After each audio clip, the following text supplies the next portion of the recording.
How are you feeling? How long have you been here? 3 months, May 17th. And what brought you? That's difficult to answer.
I'm not clear. How is it that playing the piano for people has eventually resulted in your being here in the hospital?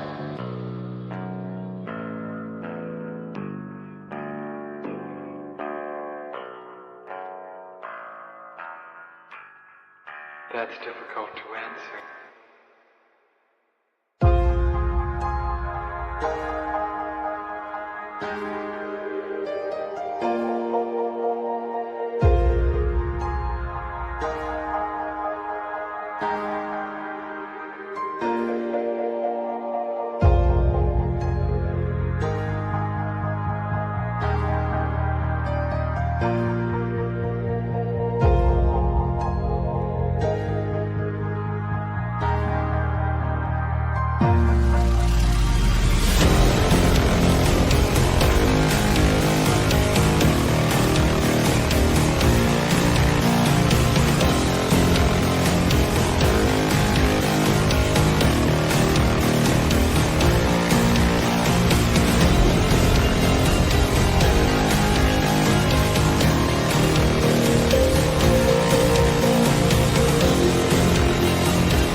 this the end?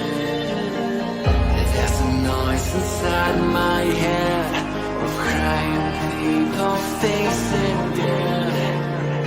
Is this the end? Is this the end?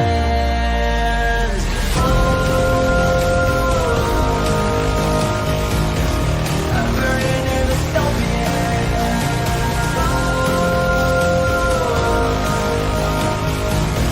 there's no place to hide.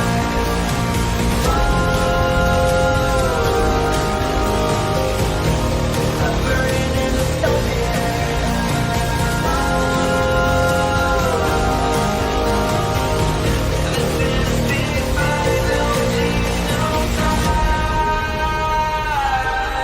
what have we done to the world?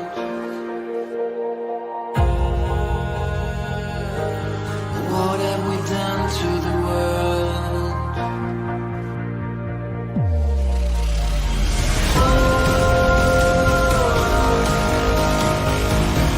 I'm burning in the there's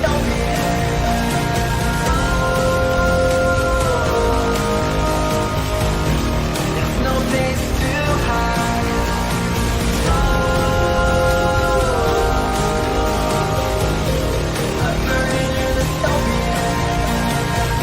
I'm burning in the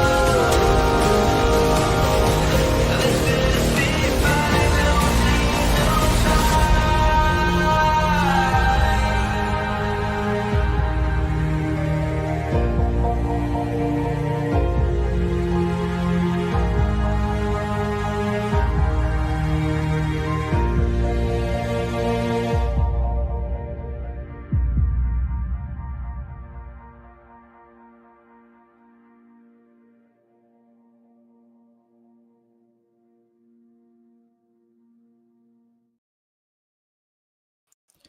What up, what up, what up, what up, what up, everyone? What up? You know, Reagan said, I'm doing everything in my power to remember it's Tuesday. Yeah, I kind of feel that. I just said to Victor like 15 minutes ago, I was like, does it feel like a lazy vacation day to you? Because it kind of does to me. It kind of does. It feels like a lazy, because it got so warm in New Hampshire. And I feel like, you know what it feels like? It feels like I should be at the beach right now, just like hanging out, maybe having a drink at a bar right on the beach, maybe like planning on going and getting some lobster later at like a little, shack off the side of the road, which you can do because I live in New Hampshire, which is literally right next to Maine. So you can do that. And that's kind of where I would like to be right now. And the Monday holiday has screwed me up. And it's just been just a very quiet couple of days. And you know what that means, right? You know that means we're in for it. Now, exciting news though. Check this out. Have you guys been following along with all of the chaos in Seattle? So apparently over the weekend, a bunch of queer Marxists and Antifa protested some Christian concert in Seattle. And so that's actually kind of interesting. There's a lot of stuff coming out of there. And what I got to say about that is if you haven't seen the Christian pastor that's like leading up the Christian group, the Christian pastor is so pissed. And it's like, for once, the right is fighting back against the left.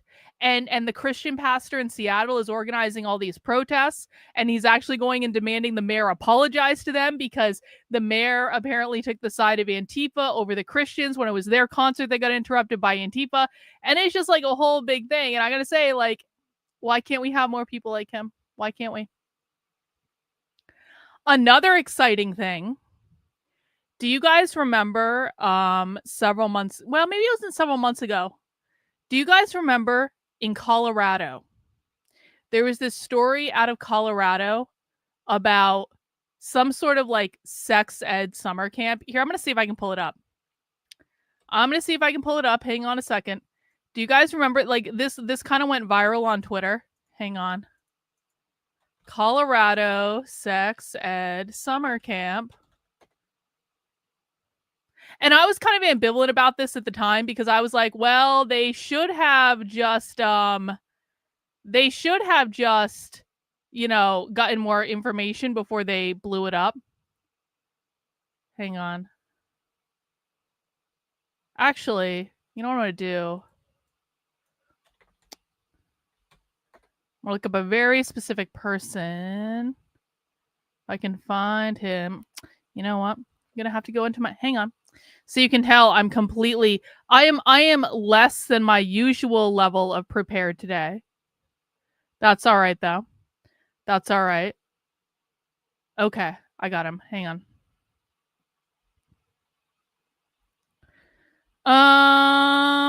Hang on. He sent me a tweet. Here it is. Okay. I'm going to find this tweet in my browser on my computer. And then you guys are going to remember sex and masturbation camp for children. That's a pretty gratuitous headline if I've ever seen one. And I hope that his stuff is going to go. Why would his stuff come right up? Why would that? Okay. Well, I can't find the original guy that sent this tweet.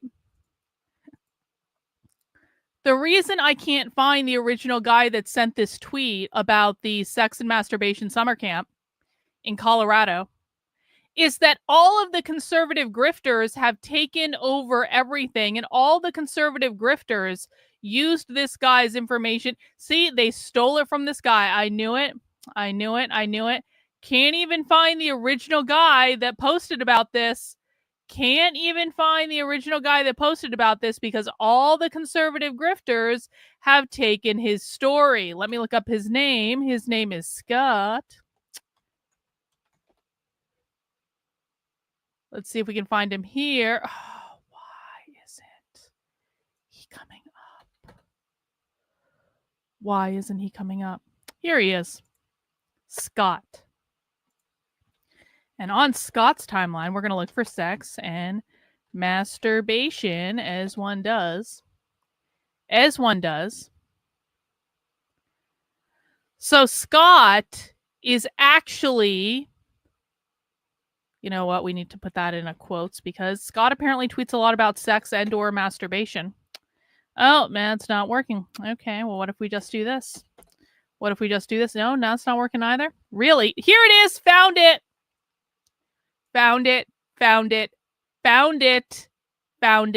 No one panic. Found it. So I was talking with this guy last night. Scott is the executive director of Colorado. I'm guessing that's Right to Life. And he's the one that actually broke this story about the sex and masturbation summer camp. And Scott DM'd me last night because he saw a video that I posted explaining what the left means when they say capitalism. It's pinned to the top of my timeline right now. I highly recommend everyone go watch it. I'm going to be uploading it to the Substack. If you don't go on Twitter, I will put it on the Substack for you. Scott DM'd me last night because he got inside this presentation all about this summer camp for 5th through 8th graders, and this is how the story broke. And then all the conservative grifters took credit for it because that's what they do. But this actually comes from someone going undercover in something and infiltrating something and then recording it. So Scott messaged me last night and he said, Karlyn, do you want to show this full presentation to your audience? And I said, yeah, I do, actually. He said, I have the full presentation recorded and I just don't know what to do with it because I don't post in long form, but you post in long form and you'll actually sit down and watch the entire presentation. And I was like, yeah, Scott, you want to send me that presentation? Because I will totally 100% watch it on my channel. And if you want to come on my channel and watch it with me, we can set up a time to do that. So I'm working on getting a date set up and hopefully it'll be next week. It won't be this week because he's busy this week, but hopefully it'll be next week where Scott is going to give me the full video of their training around this. And he's going to come on the channel and watch it with us. And we're going to get to see the whole video. And no one else has the whole video except for Scott. And all these conservative grifters can suck my dick. And they don't know what they're talking about. And I'm excited to see the whole rest of the presentation because, of course, you always like the clips. but we also prefer to see the full presentation on this channel because it helps train other people about what to look for, how this stuff shows up in the world. Because wouldn't you know it, the left is actually more dangerous than the clickbait content that you see on the internet. So I thought that was actually pretty good. I was pretty excited about that, and I am looking forward to having Scott on the channel to talk about this sex and masturbation summer camp for 5th through 8th graders, which is pretty fucked up. But I also suspect it's not actually being interpreted as it actually is. It's one of those things where conservatives are going to make this all about sex and pedophiles, when what they're probably talking about, and listen, I could be wrong, maybe it really is just about sex and pedophiles, but I suspect what they're talking about actually in real life is more about comprehensive sex education, which is an anti-capitalist program that they teach basically Marxist stuff through sex education and all that stuff. And I'm not saying it's good. I'm not saying that's better. I actually think that that's worse, if I'm being really honest about it. And so we're going to find out, though. We're going to see the whole presentation for ourselves. We're not just going to see the clips taken out of context. And I think that that's always good, and we'll be able to judge for ourselves what we think about it. So that happened last night, and that was pretty cool. Okay, so I just have a really simple thing I want to watch today. And I decided we were going to do a documentary watch party. Sometimes we like to do documentary watch parties on the channel. And I found a documentary that is freely available on YouTube that I'm fairly certain is not in English and has subtitles, so we're all just going to have to read, okay?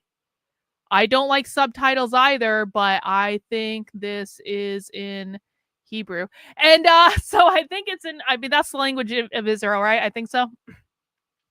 Or whatever.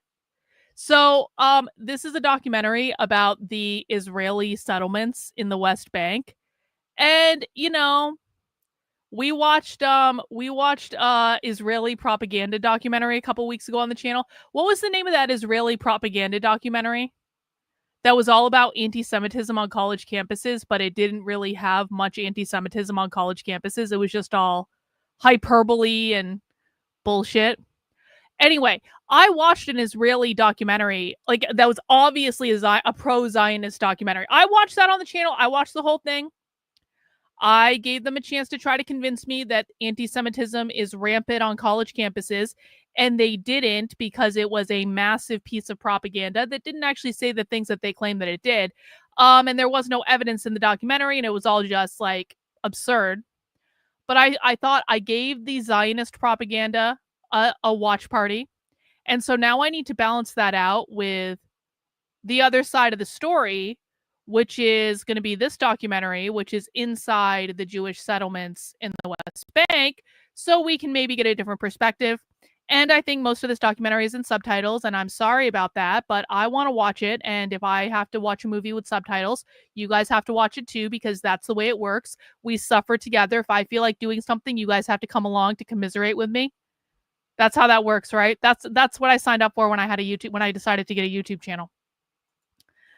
Houston, in 2025, is there still open land to settle on? Well, I don't think this is about the settlements in 2025. I think this is about the settlements going back 50 years ago or longer. I don't know. So this is not just about this year, but I guess we're going to find out. Yeah, that's right. That Zionist documentary was called Blind Spot. Yep. That's what my channel history is public. Oh shit, we might need to do something about that. No, actually, I don't have anything incriminating on this particular channel history, so it's fine. It's fine. I don't really care. All right, so we're gonna do that. Hey, check this out. Look what's in so I was looking at the videos in the comments. So first of all, doesn't James Lindsay look like a total fag in this picture? No offense. Disavow the word I just used, but like, this is like 3 hours of James justifying his woke right bullshit. I didn't even really watch any of it. I skipped around a little bit, but like, just like this whole thing, James Lindsay is being presented as this fuck off serious scholar. Can you tell propaganda when it's right in front of you? Can you tell when you're looking at propaganda right here? Anyway, that's not what I'm talking about though. Look at this. Yale University Anti-Semitism and the Crisis of Liberalism conference. There are 2 videos that just got uploaded to Yale University's YouTube channel. Pretty sure there are 2.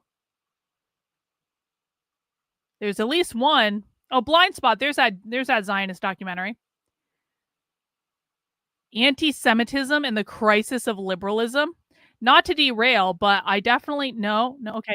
All right, welcome back, everyone. What is this? Do they have a whole series of these on Yale University's YouTube channel? Let's just look real quick. Because if there's a whole series of these, I want to watch these. Let's see, Yale University. What gifts are you bestowing upon? Oh. There's 5 videos on Yale's YouTube channel right now about anti-Semitism and the crisis of liberalism. That is a lot of anti-Semitism right there. That's a lot of anti-Semitism. I wonder what's in those videos. We'll have to come back another time for that. Because we're going to go watch this documentary about the settlers. Not that one. Keep going back. All right, welcome back, everyone, to... One more. What the hell? How does this go into James's page? Oh my God. The Settlers. All right, we're going to watch this Jewish documentary or a Palestinian documentary or whatever. We're going to watch this documentary about the Jews. And that's what we're going to do today. And just sit back, relax. If you have anything to say, I will be looking at comments. I'll put the comments on the screen, the YouTube chat anyway. And we're just going to have a chill day. We're going to watch a documentary. All right? Mount the like button, guys. Let's get this party started.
שמע ישראל, אדוני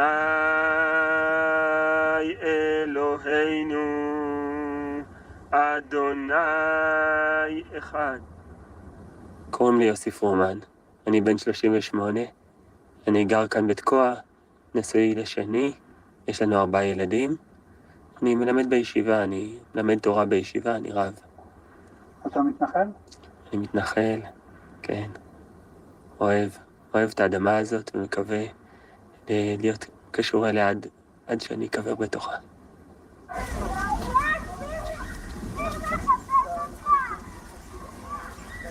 I know, the struggle is real. אני לא יודעת לענות לשאלה הזאת.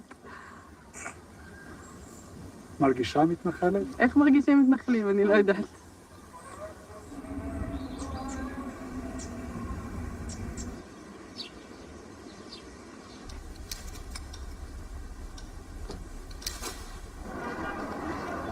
אני שרה נחשון, גרה בקריית ארבע חברון. אימא ל 10 ילדים. סבתא, יעני. סבתא מעל 100 נכדים, 8 נינים. Over 100 grandchildren. ואני בנחלת אבותיי, אברהם, יצחק ויעקב. האם אתה מתנחל? ככה התקשורת וארגוני השמאל מגדירים אותי, וכן, אני גר בשטחי יהודה ושומרון, ששוחררו במלחמת ששת הימים. האם אתה מתנחל? מתנחל, מתיישב, מה ההבדל? עניין של סמנטיקה בלבד. מה הסמנטיקה מבחינה בין השניים? מתנחל זה בן אדם שהוא הגיע למקום שלא שייך אליו, מתיישב זה אדם שהוא בא ויושב על ארץ אבותיו. אז איך אתה רואה את עצמך? צודק, ולא שני. מה טוב, עוד פעם תתיק כזה. משה, מה זה מתנחל? מתנחל אדם שבנה את ביתו בשטח שמדינת ישראל לא הכילה עליו ריבונות. והוא בעצם חי במציאות כפולה. A settler is someone who built their home in an area where Israel has no sovereignty over. Did you guys catch that? In an area which the state of Israel has no sovereignty. Okay. והוא בעצם חי במציאות כפולה. הוא אזרח מדינת ישראל שבעצם לא חי בשטח הריבוני של מדינת ישראל. מזה נגזר עולם שלם. יש אזרחים ישראלים שחיים במרחב כבוש, הפלסטינאים שנמצאים שם בעצם נמצאים בשליטה ישראלית בלי זכויות של אזרחים. תתחילו ליהנות מהנוף.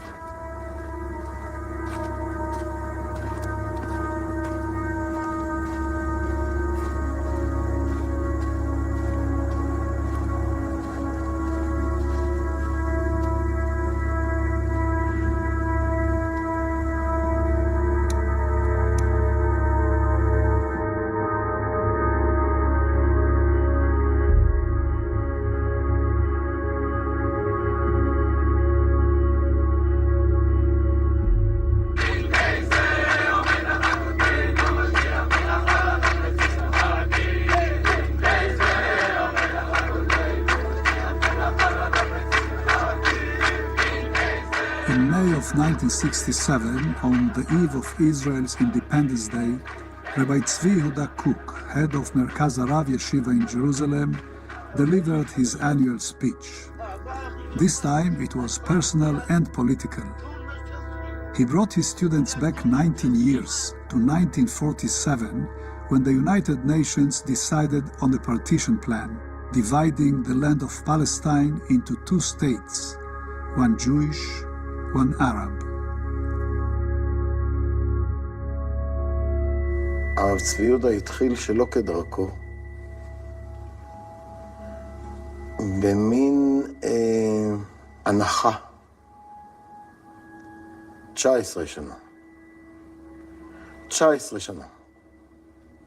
19 שנה לא יכולתי לדבר. Hang on, we got a super chat.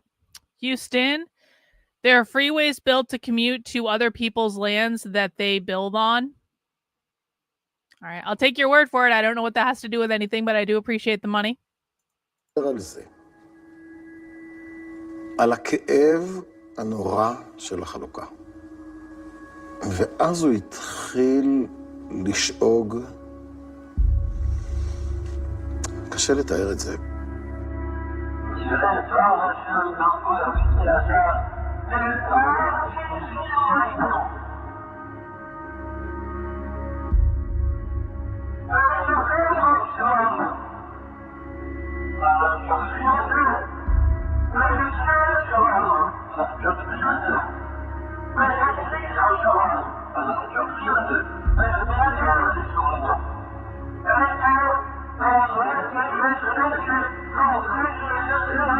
Oh, to make a suburb. Okay, I see. Thank you.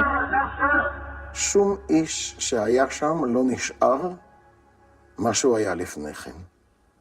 נהפכנו לאנשים אחרים בלשון התנ"ך. ואחרי 3 שבועות עמדו רגלינו בשכם, חברון ויריחו. Only a few days after Rabbi Kook's speech, Egyptian President Gamal Abdel Nasser moved massive forces into the demilitarized Sinai Peninsula, declaring that he would destroy Israel. On June 5th, Israel launched a preemptive strike. its troops poured across the borders, in effect erasing the 1949 armistice boundaries known as the Green Line. They captured the Sinai Peninsula, the West Bank, and the Golan Heights. Over 6 days, Israel tripled its territory.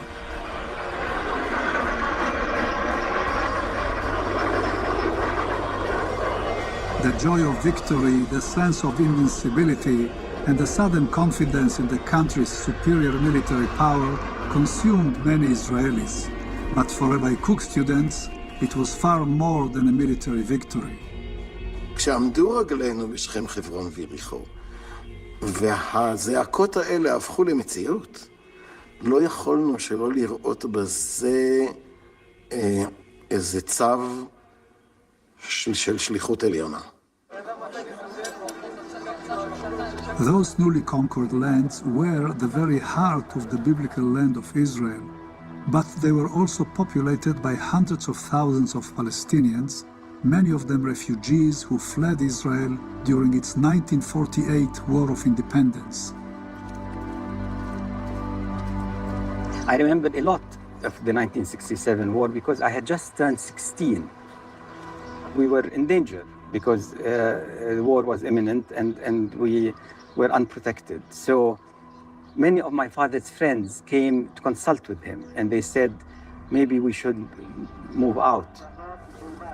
There was actual encouragement by Israel calling on people to leave and offering them transport in buses. So some people became refugees twice.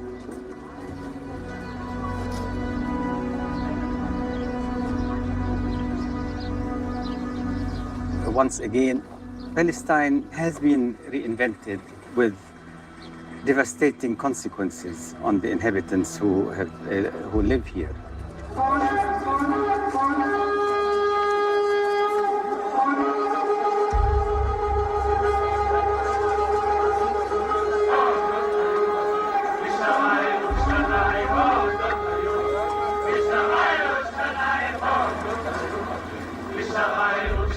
מהר מאוד נולדו, צמחו, גדלו אלה שראו בזה את הנס האלוקי, את שחרור השטחים אחרי 2000 שנה, ורצו וקראו לזה שטח משוחרר, והיו האחרים שבאו ואמרו, אנחנו קוראים לזה כרגע שטח כבוש.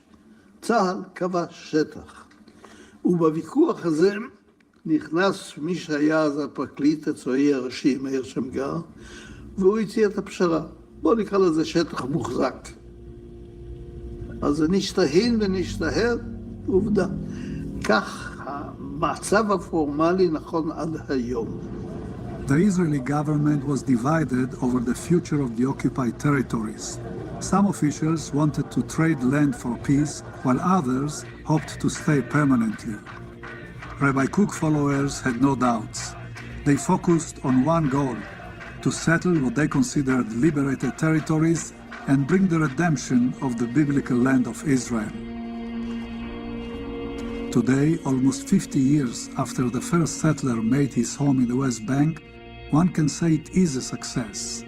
Some 400,000 settlers are living in 225 settlements and outposts, and all that in the midst of 2,700,000 Palestinians who live under Israeli occupation.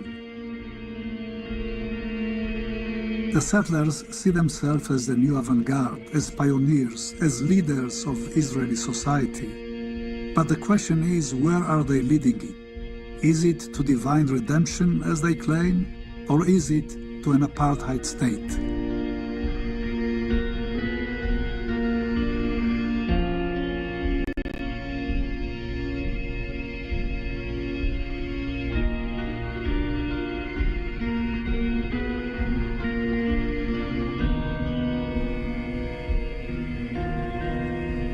בספטמבר 67, תלמיד של הרב קוק.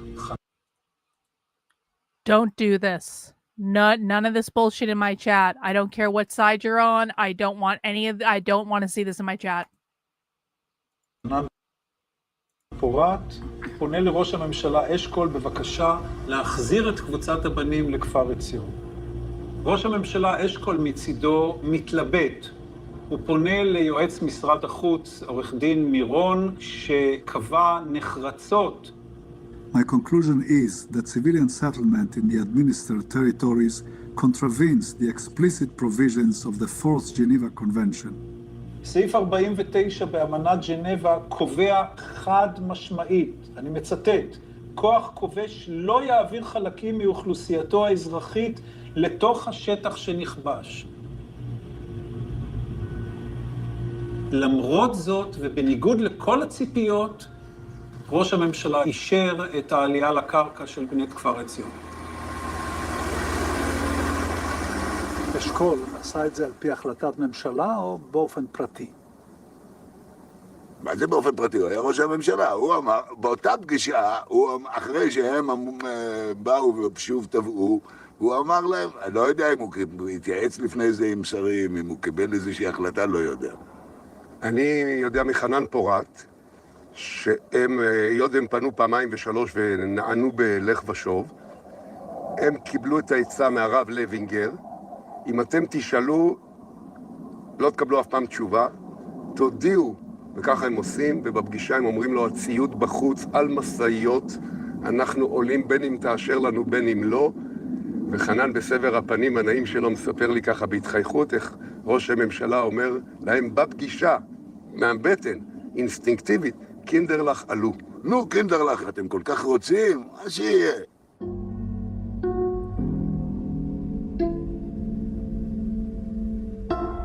While the Israeli government debated how to handle the occupied territories, Deputy Prime Minister Yigal Allon insisted on establishing security settlements along the sparsely populated Jordan Valley.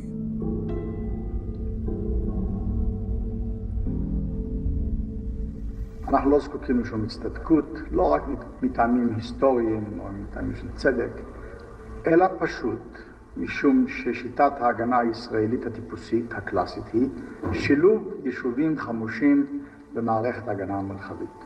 ולכן כאשר אנחנו מקימים יישוב אזרחי לעילה, יש לראות בו חלק מהמערך ההגנתי שלנו. האם היית אומר שהמבחן שהעמדנו בו את העולם עבר בהצלחה? כלומר, אפשר להקים יישובים בלי לזכות לדעתי כן. כן. על זאת עמדנו כבר די מוקדם.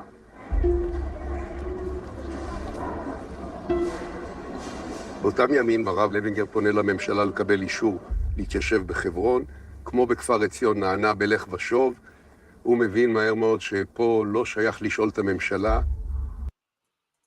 Allow me to be very clear. We are watching a movie here. This is going to be a nice stream. I do not want to yell at anyone. You are in my chat. I am the fascist queen bitch dictator in my chat. Your feelings do not fucking matter to me. If you want to shitpost, go somewhere else. I don't want that here. There is a hierarchy on this channel, and you are not at the top of it. I am at the top of it. And if you don't like it, you can get the fuck out. And that goes for everyone else. I'm not having any shit posting from either side. If you have something constructive to say, you can say that. I'm not having this though. That's not going to happen. All right. Bye. No one misses you. Bye. No one wants you here. Bye. הראשונה הייתה במצאת אלוף גזית. הוא אמר שהנושא הזה של התנחלות בשטחים הוא נושא קשה, והערבים לא יוכלו להסכים לדבר, ומדבריו היה נראה שזה יכול להיות עניין של שנים. וזה היה אחד המניעים שגרם לנו לחשוב שרק לאחר שנעלה יתייחסו לעניין בכובד ראש. Rabbi Levinger booked room for himself and his entourage at the Park Hotel in Hebron to celebrate Passover there. He told the hotel owner that they were all Swiss tourists. The next day, Levinger and his people refused to leave and declared that they had just re-established the Jewish community of Hebron. The Israeli government did not approve, but it did not disapprove either. זה היה תגובה נקודתית. טוב, בא חנן פורת לאשכול, אשכול אמר, יאללה, זולזיין, ביידיש, שישחקו הנערים. אחר כך סדר פסח, נו, איך אפשר להגיד לא ליהודי שרוצה לחגוג פסח בעיר האבות? בחברה הישראלית לא ראו בתחילת הדרך את מה שאנחנו רואים היום. זאת אומרת שזה הפך להיות למפלצת של 500,000 אנשים שעומדים בדרכו של השלום.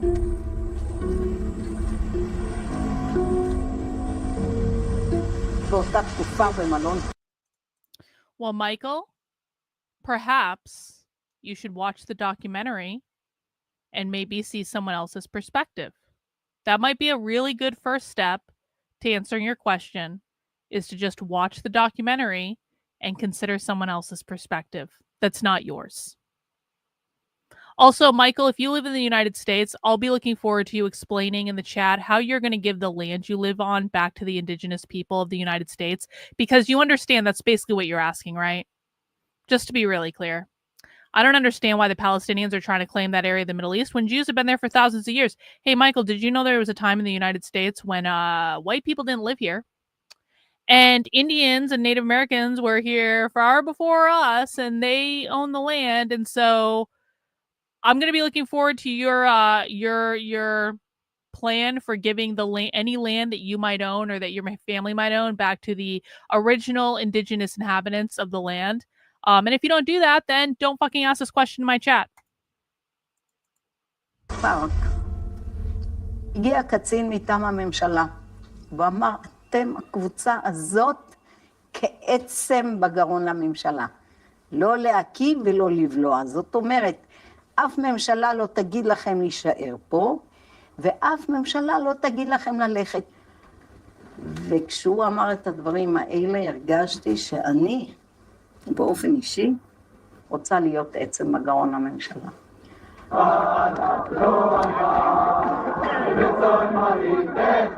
הקדוש ברוך הוא יושב בשמיים, אבל צינו, עצו, עץ התפוח, והמתיקות שלהם הולכת ומגיעה מן השמיים עדי ארץ, וכל התנחלות אינה... Cool. Well, if you happen to ever buy land, just know that you're buying the land of the indigenous people, and therefore you probably shouldn't be buying land at all because you have no right to be here. You have no right to be. Do you know that there was a time when Texas didn't belong to the United States? Texas belonged to Mexico. Why are you living on stolen land? Don't you feel guilty living on stolen land because there were people that lived in Texas long before you guys showed up? Are you going to give the land back to them? Do you understand now the absurdity of the question? אלא שפע אור הקודש שהולך ומגיע לעולם. ביליתי עם ראשוני גוש אמונים, הייתי למשל שומר ראש של רב מוישה לוינגר וביליתי איתו תקופה ארוכה. אני זוכר את הרב לוינגר עם הששית, עם 2-3 שומרי ראש, וקבוצה של בנות אולפניים, כן, בנות בגיל 16-17, לא יותר. היו יורדים מקריית ארבע לתוככי העיר חברון, מתיישבים על האספלט, על הכביש, במעגל, והרב מוישה לוינגר נושא דרשות. שהפלסטינאים שבתוכם אנחנו מתיישבים עוד יודו לנו. אנחנו עושים את זה לטובתם. אנחנו תורמים לגאולת ארץ ישראל. לכשתושלם תבוא הגאולה האוניברסלית, בה יכללו גם פלסטינאים. ואז כשהם יגאלו, הם יבינו איך הם תרמו בזאת שהם אפשרו ליהודים להתיישב בקרבם. זהו בעצם תרגיל שכל קולוניאליסט אמר לעצמו.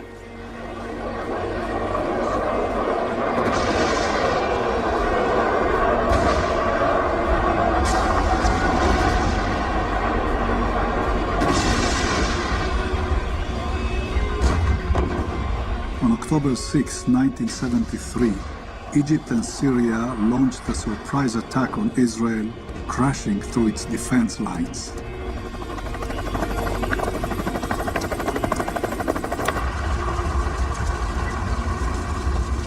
Prime Minister Golda Meir appealed personally to U.S. President Richard Nixon for military assistance. The American airlift which followed was instrumental to the Israeli recovery. In retaliation, Arab countries launched a new powerful weapon of their own. Good evening. The Middle East war produced developments all over the world today. The oil-producing countries of the Arab world decided to use their oil as a political weapon. They will reduce oil production by 5% a month until the Israelis withdraw from occupied territory. Almost overnight, the occupied territories became a major factor in the lives of Americans and Europeans. From that point on, Israel was facing mounting international pressure to withdraw to its 1967 borderlines. כאשר בא אחרי מלחמת יום הכיפורים התחושה שכל העולם עולה עלינו כדי לסלק אותנו מכל מה ששחררנו בששת הימים, אמרנו אנחנו צריכים לייצר את הקול הפנימי הישראלי שאומר עד כאן. והצלחנו להעביר את המומנטום לכיוון ההפוך על ידי הכניסה לתוך השומרון.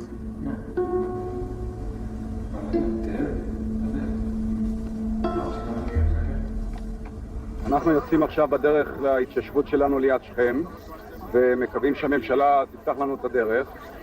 נמצאים פה כל הגרעין, על נשיו וילדיו, ואנחנו מקווים שהיום נוכל להקים את היישוב שלנו ליד שכם.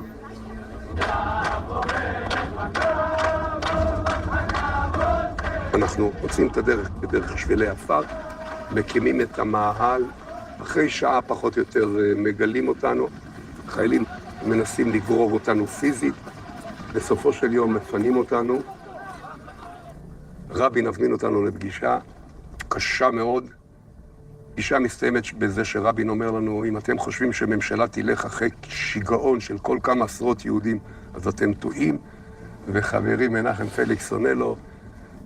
זה אני דווקא זוכר. עמדנו כבר בדלת, כבר יצאנו. אמרתי לו, בפעם הבאה נבוא אלפים. השערות לא יכתיבו לך, בפעם הבאה נבוא אלפים.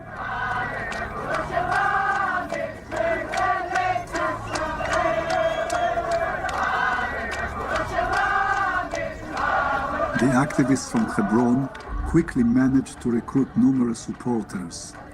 They formed a movement called Gush Emunim, the Bloc of the Faithful, guided by Rabbi Cook, who prophesied that settling the land of Israel would hasten the arrival of the Messiah.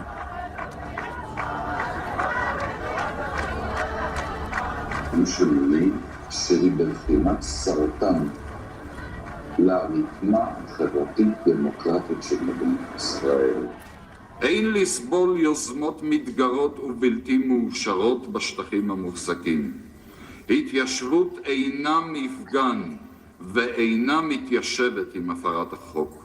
אני חושב שמה שדוחף אותנו הוא כל כך חזק שבאיזשהו מקום או שהממשלה תיכנע, ואם לא, היא תצטרך ליפול. אבל הרצון שלנו להתיישב, ובזה אין לי צל של ספק, הוא יותר חזק מכל כוח שיכול לעמוד נגד זה.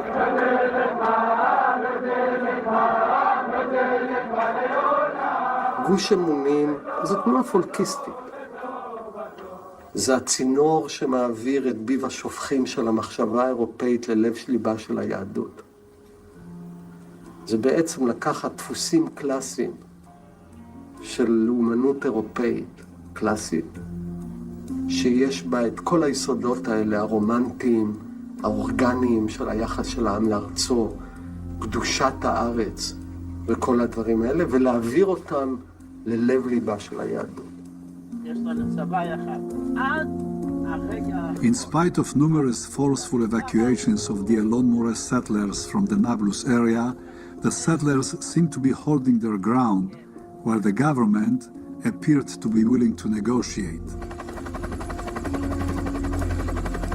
מגיע אלינו שמעון פרס, מודיע שהוא נשלח על ידי הממשלה אני מציע להם לקבל את מרות הממשלה ולהתפנות מרצונם. הרב לוינגר יוצא מהחדר ששם מתקיים הדיון, קורע את בגדיו כאבל.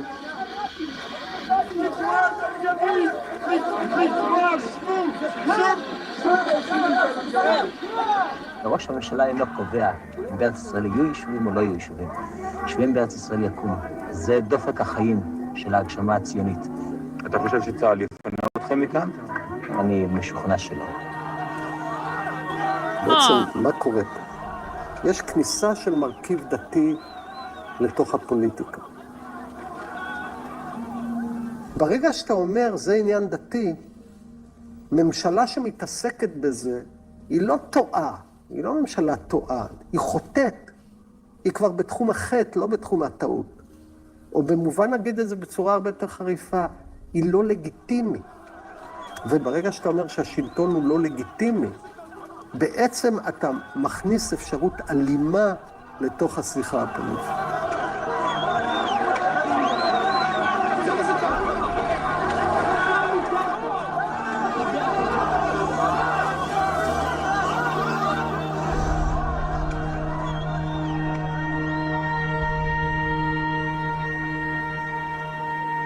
בחסדי אלוהי אברהם, יצחק ויעקב, אנחנו באים עכשיו לבשר לכם שממשלת ישראל החליטה להקים יישוב באלון מורה.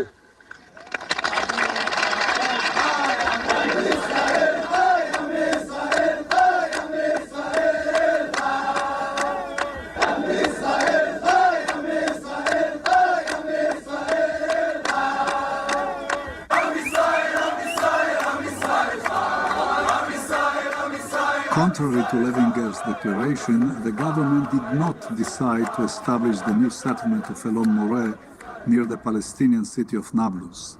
It allowed only 30 men to stay in the nearby military base Kadum.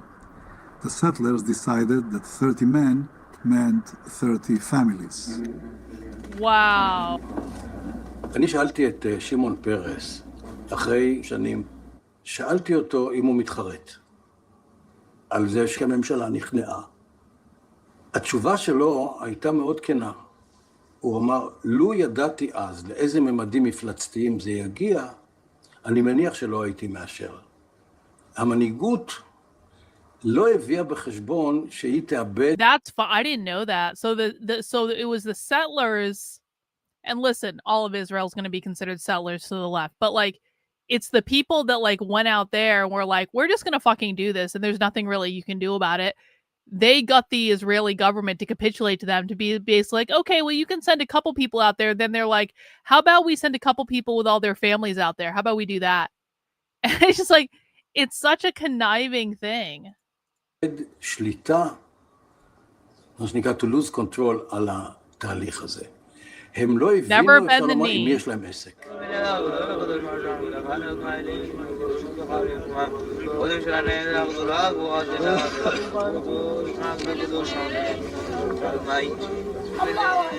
الله أكبر يا الله تخافوش من الله الله مش للجميع تبع مين هذا الله اسمع ليش تضغط هذا الارض تبعك تبعي تبعك تبعي ولادتي 15 نفر شورى وصبيان بنات وولاد وما لهم مش الا الله رزقتنا على هالزيتونات يعني لما تاخذوهن وتحطوا فيهن دور وين نروح احنا وين نعيش في دور نروح في قضيح منا هذا الزيتوناتنا دارنا وهذا بصحيش هذا يخبط فيها بخاطر استنى بالضبط نعم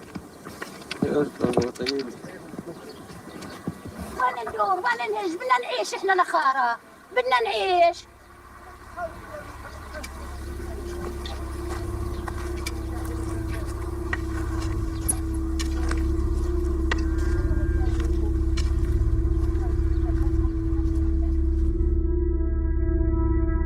So, okay. So let's just think about this for a second. Let's just think about this. You and your family have lived on a piece of land for generations. You've set up a life there. You have your olive trees there, whatever it is. all of a sudden, this group of really demanding, and it kind of seems to me like a little bit zealots. They're zealots. They're religious zealots. This group of zealots comes out and says, "We're going to settle on your land." And they don't even have the approval of their government to do this, by the way. The government has had their arm twisted behind their back. And the government isn't even all on board with this plan. But they're going to go out and do it anyway because they're religious zealots. And they think they're entitled to whatever the fuck they want. So they just come and set up shop on land that you and your family have been on for generations. Don't tell me it wasn't the fucking Israelis that were intruding here. Because that's kind of like what it seems like to me. It's like, I don't give a flying fuck who was on the land 2,000 years ago, to be honest. I don't care. There were people living on it now. Those people had been there for a while. They had a family there. They'd set up a life there. And all of a sudden, you've got all these religious zealots coming out saying, you know what? Fuck all of you. Fuck government. And the government's going to do what we want anyway. We're not going to listen to them because we're just going to do whatever we want. And fuck you guys. We don't care that you were already here before us. We're just going to do whatever the fuck we want. I'd be a little pissed off if someone did that to me.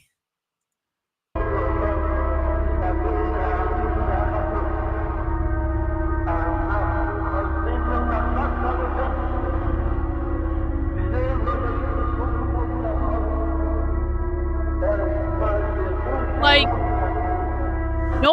no offense to Jews, but and I know not all Jews are like this either. I know that they're not.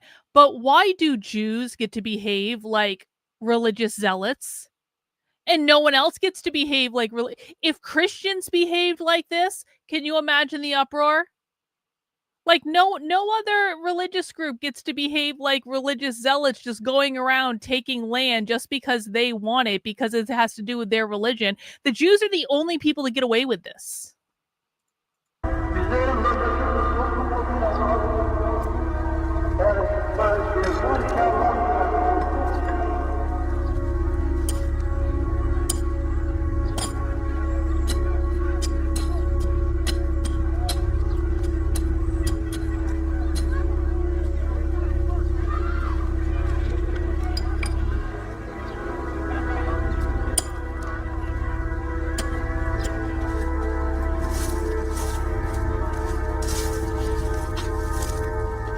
Well, actually, you know what, Leonard?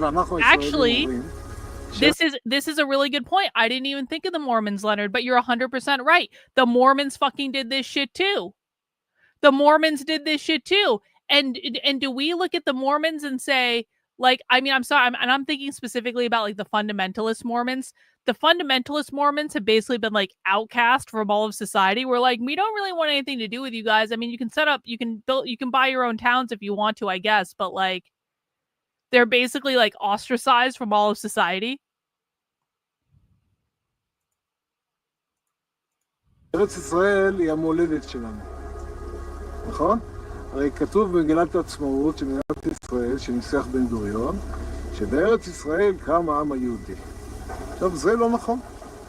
העם היהודי לא קם בארץ ישראל, וארץ ישראל היא לא המולדת שלנו. המושג של מולדת זה מושג אירופי. עם ישראל התחיל מאברהם אבינו, ואברהם אבינו אומר לו, לך לך מארצך וממולדתך ומבית אביך. זאת אומרת, עם ישראל התחיל מזה שהוא יצא מהמולדת שלו, שהייתה אור כסדין. ואת ארץ ישראל הוא קיבל בכלל בסיני, מתוך מתן תורה. כלומר, שמה שארץ ישראל עבורנו היא לא הארץ שבה נולדנו, היא לא מולדת, אלא היא ארץ של ייעוד. היא ארץ שבה אנחנו אמורים למלות את התפקיד שלנו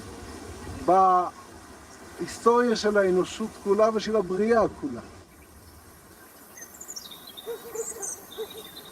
עם ישראל בא פה לכתחילה לבנות פה ממלכה, מלכות, שהיא מלכות שתהיה חובקת עולם במובן הזה שכל העולם יהיה מסודר.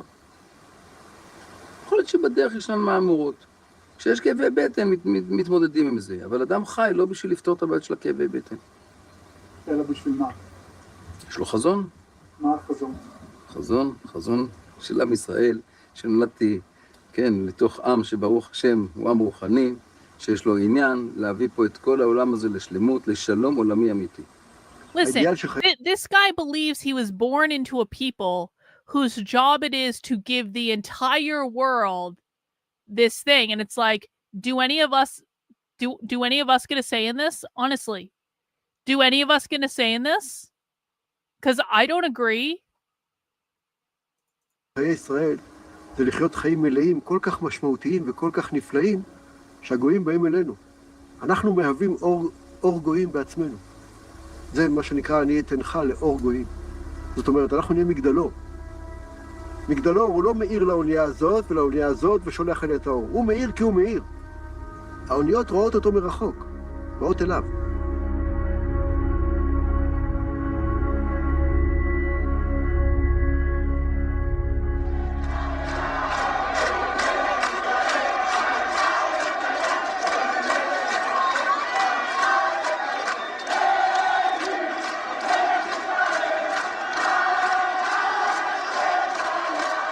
In 1977, Menachem Begin won the elections and replaced Yitzhak Rabin as prime minister. 2 days after his victory, Begin celebrated with the settlers of Elon Moreh near Nablus. Kazmar, it wasn't the Palestinians they allowed to live there. It was the Israelis who wanted to be settlers that they allowed to live there.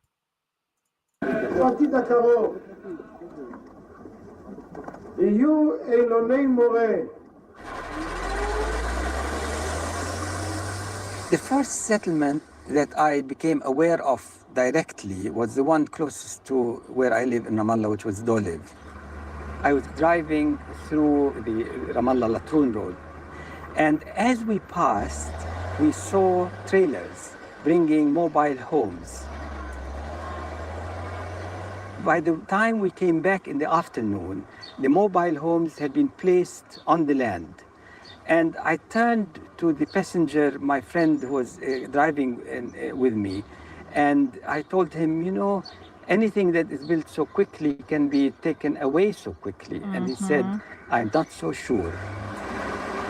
And these words ring in my head to this day, because he was right and I was wrong. Until then, I had not realized fully how serious the threat of the settlements was.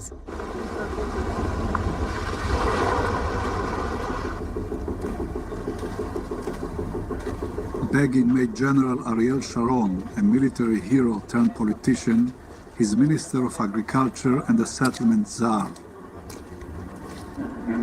Sharon used the settlements to leverage his political power. He launched a massive infrastructure campaign and encouraged construction of new settlements throughout the West Bank. ההתיישבויות הן המנוף לסיכול תוכנית הפשרה הטריטוריאלית. Oh yeah, it was always about the land. Oh yeah? It was always about the land. אנחנו מתקרבים עכשיו למצב שיש לנו 80 יישובים. How many fucking settlements are there? ובהם יישובים שגדלו, התפתחו והתרחבו. Okay. So now imagine you live on this land. And it's not just 30 families that have moved in and decided to set up shop on your land. Now there are 80 small towns or cities. 80 fucking settlements. How many people are in each of those settlements? And they've all just decided to move out and set up shop. And it's like, bro. Said earlier there are 255. Yeah, exactly. Yeah, we're not talking about China right now. Let's stay focused.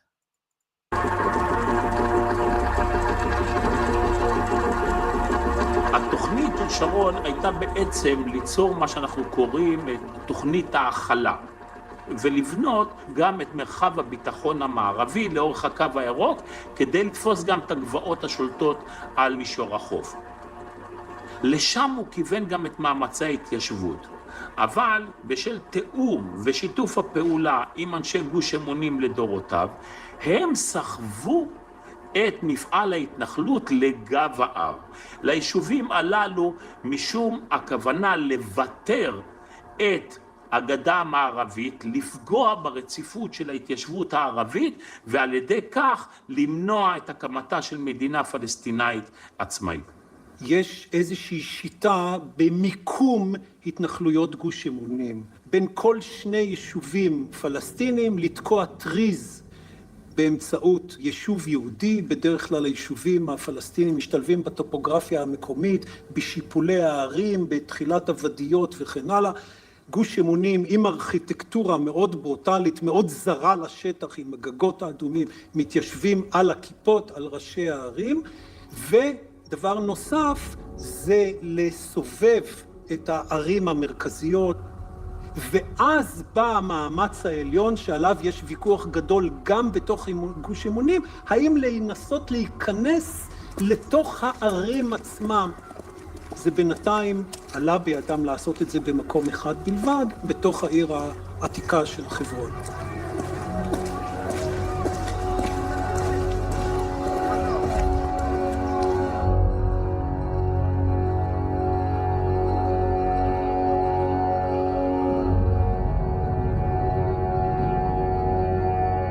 כעבר עין, רק הכי טוב, ועתיד עדיין, רק הכי טוב, ודאגה מנין, רק הכי טוב, תמיד בשמחה, רק הכי טוב, ומה יהיה, רק הכי טוב, ומה עכשיו, רק הכי טוב, עד מתי.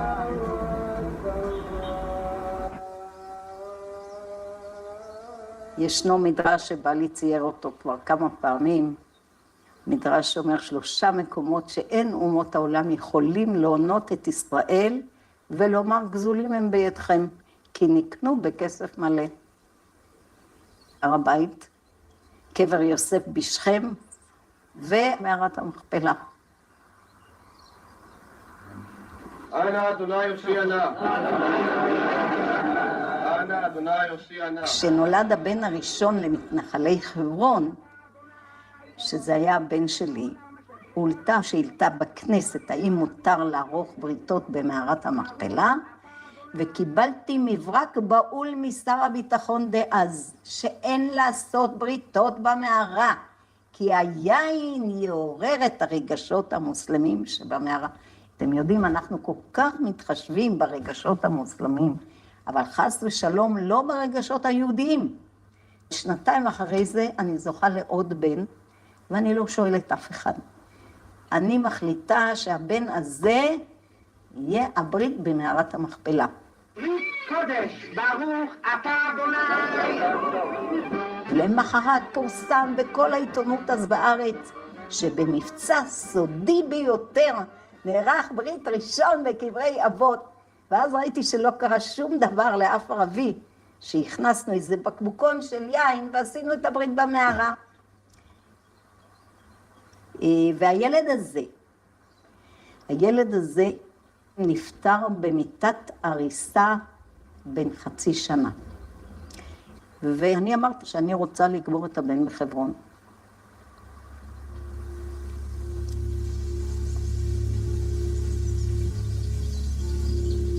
זה קורה בקיץ 1975. אני אז הייתי בישיבת ההסדר בקריית ארבע. בסביבות שעה 10 או 11 בלילה, אנחנו לומדים בבית המדרש שאומרים לנו, עכשיו יש לוויה, בואו לבית של נחשון, נרצית לוויה. אנחנו יוצאים לבית של נחשון, ועוד לא ידעתי את כל הסיפור, והלוויה מתחילה ללכת, ומגיעים למחסום צבאי, והחיילים לא נותנים לה לעבור, ועומד המושל, אומר לה, שרה, את לא יכולה. למה? הממשלה לא מרשה. למה? הוא אומר לה, תשמעי, את חברון יחזירו.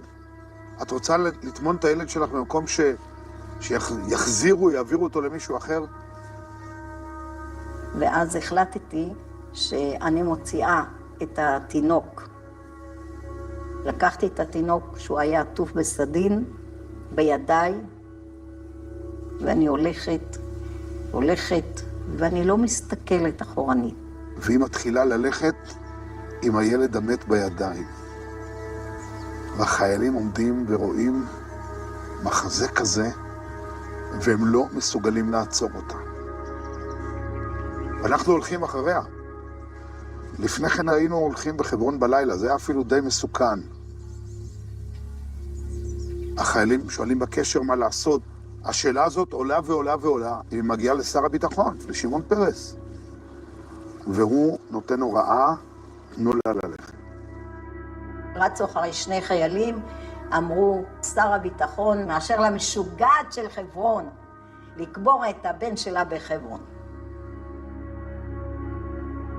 אני לא יודע אם היא הבינה מה בעצם קורה באותו רגע. אני לא חושב שהיא הבינה את זה, אף אחד לא הבין את זה. אבל הילד הזה, אברהם ידידיה נחשון, בזכותו התחיל יישוב יהודי בחברון.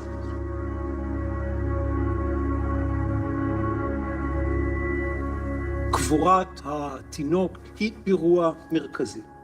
כיוון שיש שם קבר יהודי, מציבים נקודת משמר צבאית לשמור מפני חילול הקבר.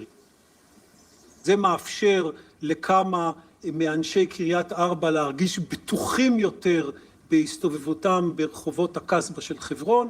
ההנחה היא שכל נקודה שנכבשת אינה אלא מוצב, ממנו שולחים עוד שלוחה להישג הבא.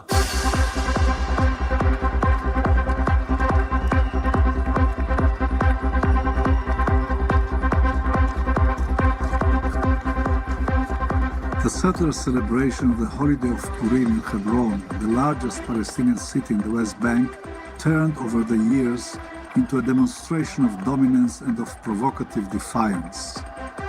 As the only Jewish settlement inside an Arab city, Hebron became a magnet for Jewish extremists. The 600 settlers who live here are protected by more than 1,000 Israeli combat soldiers amid 200,000 Palestinians.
כאשר העם היהודי הגיע כעם לראשונה, לאחר שהוא יצא ממצרים לארץ ישראל, יהושע שהיה אז המנהיג של עם ישראל נתקל באוכלוסייה גדולה מקומית, והדרך שהוא פתר אותה, אני חושב שהיא הדרך המתאימה לנו היום.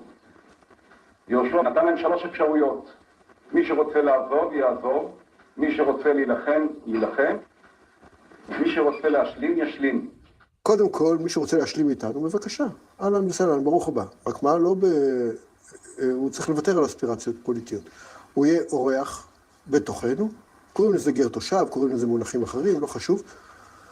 ואנחנו נתייחס אליו בהגינות מלאה, בכל מה שקשור לחיי הפרט, כלכלה, עבודה, בית, אבל לא הנהגה ולא ריבונות. אוקיי? אופציה ראשונה. אופציה שנייה, אומר מישהו, מה פתאום שאני אשלים? אני לא רוצה להשלים. אז אומרים לו, הדרך שלך פתוחה, אתה יכול לעזוב את המקום. והרוצה לעשות מלחמה, יעשה מלחמה. זאת אומרת, גם הוא אומר, אני לא מוכן להשלים איתך, וגם לא מה פתאום שאני אלך. ואני דרך אגב מכבד, ככה בסתר, אני אומר לך שאף אחד לא שומע, אני מכבד את השלישי יותר מאשר את הראשון והשני. זאת אומרת, כמו שאומרים, עומד על העקרונות שלו כמו גבר. אז אני מכבד את האויב, אבל לא אויב, צריך להילחם. He's the enemy. Yeah, 'cause you stole their land. You took their land. See, in some respects, seeing this makes me such a leftist because I'm like, you stole their land, motherfuckers. Like, you literally stole their land, and then you're like, hey, you guys can just accept that we stole your land and be here and be peaceful and do whatever we tell you, or you can get violent and then we're going to kill you. And it's just kind of like, man. And so, listen, like, I don't think we can go back and relitigate hundreds of years ago. Because it's like you could say, okay, Americans came to America and stole indigenous land. Okay, valid point, but that was a long time ago. And therefore, ergo, this is, I don't know why I'm using the word ergo a lot lately, and I'm using it completely incorrectly too. But therefore, ergo, I care more about, like, I'm not going to go back and relitigate hundreds of years ago, but this is still this is like, we were all, like, a lot of people were alive when this happened. So this is not hundreds of years ago. And it's like, maybe we could have been a little bit more civilized. Maybe we didn't have to do that. Maybe we could stop treating the Palestinians like animals and then acting surprised when they get upset.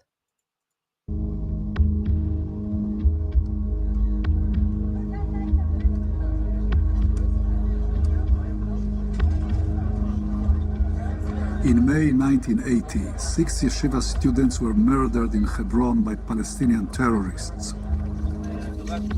In response, the day after the funerals, the Israeli government reversed its position and authorized a permanent settlement inside Hebron. For the settlers, that was not enough. They wanted revenge. They wanted deterrence. They wanted to block the political aspirations of the Palestinians.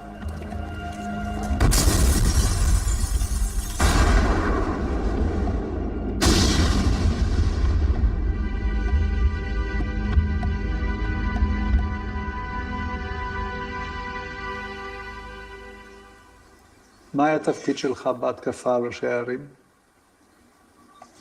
אני ריכזתי את החוליות שפעלו פה באזור שלנו, ברמאללה ובבית לחם. לא הייתי איתם, אבל דאגתי לאמצעים ולתוכנית So this guy's a terrorist. כפעולת גרילה מתוכננת ויזומה, אנחנו צריכים לדעת במי אנחנו פוגעים ולהחליט. And by the way, just to be really clear, because if I don't say this, someone will click me out of context. I don't condone violence on either side. I think all violence is bad. I don't condone the violence that the Palestinians perpetrated on them either. But don't fucking tell me that you are in the right and you go get to fucking assassinate people that are probably your political enemy anyway because something else happened. You're not the fucking good guy. All right? בן מוות. ואומנם הייתי שותף להחלטה כזאת לגבי ראשי הערים, שהם היו אז ראשי המחבלים, בפגיעה אישית בהם. אבל גם הקביעה של ראשי הערים הם ראשי המחבלים, זאת קביעה שלכם, זה לא... הם התארגנו כראשי הערים, אבל הם קראו לעצמם ראשי הוועדה להכוונה הלאומית. היא לא גירשה את אלה שפגענו בהם, לכן פגענו בהם. Oh, the government didn't kick them out, so we had to kill them. Okay. In April 1984, Yeah, makes sense. members of a Jewish terror group placed bombs under 6 buses, attempting to kill hundreds of Palestinians. Oh! They were caught in the act, and all 25 members of the Jewish underground were put on trial. החבר'ה שהיו במחתרת היהודית, המתנחלים, רובם היו מתנחלים, הם היו החבר'ה האליטה, החבר'ה המצוינים, מה שנקרא. אני מכיר חלק מהם אישית, ואני יודע מי הם. והם אנשים באמת ערכיים. לדעתי הם טעו ופספסו, ועובדה שנלחמתי נגד כמה מהם. אותם חבר'ה ציפו שהממשלה תעשה X, Y, Z, ולא עשתה. ואז הם החליטו כביכול לעזור לממשלה לעשות דברים שהממשלה לא יכולה לעשות. יש את הקטע של הנקמה, ויש את הקטע של ההפחדה, ויש את הקטע של להעלים אנשים שמפריעים, הקטע של ראשי הערים, ויש את הקטע של השיקוץ שצריך להוריד אותו. מה הייתה התוכנית? אמרתי לך, להפיל את הבניין, לחבל בו. איך להפיל אותו? עם חומרי נפץ. כמה חומרי נפץ? כמה קילו צריך? 300 ומשהו קילו. זאת אומרת, נתן לך את כל המפרט. והתחלתם לפעול כדי לממש את זה? כן, היו לנו מטענים מוכנים. על זה נשפטנו. ההגדרה המשפטית הייתה קשירת קשר לביצוע פשע, בהקשר הזה, מפני שהפשע עוד לא, הפשע הנורא, כן, עוד לא נעשה. עובדה שהבניין נשאר על מכונו.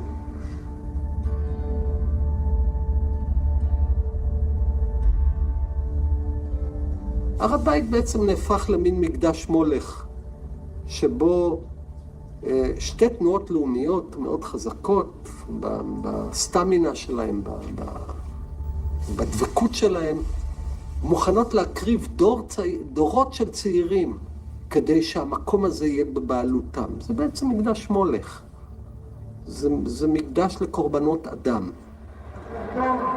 אם זה קדוש לי, זה שלי. וכל מי שמבין משהו במושג הקדושה יודע שטענה כזאת מכילה בתוכה סתירה פנימית מאוד עמוקה. להגיד על משהו שהוא קדוש זה להגיד שהוא לא ברשותך, הוא לא בבעלותך, הוא לא בריבונותך.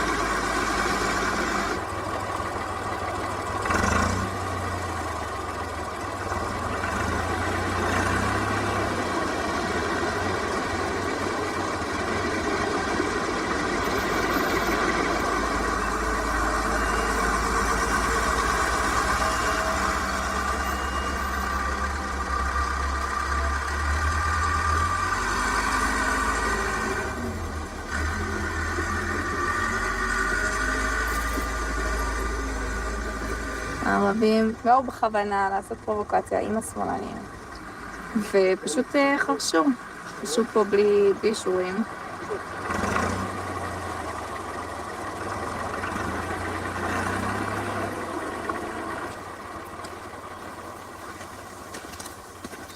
Wait, are you serious? So now the Israeli settlers, who literally originally came out on this land in defiance of their own government and said, fuck you guys, we're going to set up houses here and you're just going to have to go along with it and agree to it. And the Palestinians, you just have to go along and agree with it too, or we're going to kill you. Now the Israeli settlers are upset that the Palestinians plowed a field without getting a permit from them. That's a little bit ironic, isn't it? About 3,000 dunams. And in the mountain, about maybe more than 300. What do we see there, just behind? That's Esh Kodesh. Have you been there? Settlement. Yes. No, even though the land is mine. It sits on your land? Yeah, it's in my land. Did you try talking to them? No. Why? Because they won't listen to me. So they just stole that guy's land. He owns it, and they just set up houses on it. Oh, great! And then they're like, you have to get a permit from us. This is like the mob. This is like the mob. It's like when the mob comes in. It's like when you own a store on like the New Jersey Boardwalk or something, and the mob comes in. It's like, you're gonna pay us this fee every single month, and if you don't, we're gonna fuck your shit up. It's like exactly the same thing. כרגע תושבי ג'לוד, נראה לי. מה זאת אומרת כרגע? כרגע. וכעבור רגע? שיכול להיות שיום אחד אנחנו נאבד את העצים האלה. Yeah, it's like eminent domain, that's right. קודם כל אלוהים. איך אנחנו יודעים שזה מה שאלוהים קבע? כתוב את זה בתנ"ך. It's in the Bible. The Bible says we own this land and we can just take it. כתוב את כל הארץ אשר אתה רואה. מה זה את כל הארץ? זה גם and they feel entitled to it. וגם ג'לוד וגם קוצרה. זה הכל. My grandfather used to pick the olives while the Turkish headquarters under the tree. And my father picked the olives while the British headquarters over there. And where are the Turkish? Where is the British? Where are the Jordanians? All gone, and the land stayed here for the owners of the land. And that's what makes me optimistic anyway. This is much better than that Zionist documentary, by the way. Even though it has subtitles and that sucks.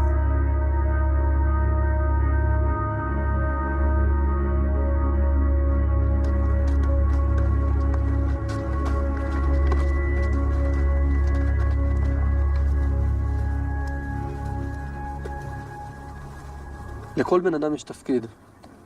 יש לנו פה תפקיד. לעם ישראל יש תפקיד לכבוש את הארץ. להוריש אותה, לגרש. לגרש את הגויים שיושבים בה. מדינת ישראל, כמו שאתה רואה אותה, צריך שיהיו בה רק יהודים? בעיקר יהודים. אני לא רואה פה מקום לערבים בארץ שלנו. Wow. Okay. I just want to make sure people are reading the subtitles here.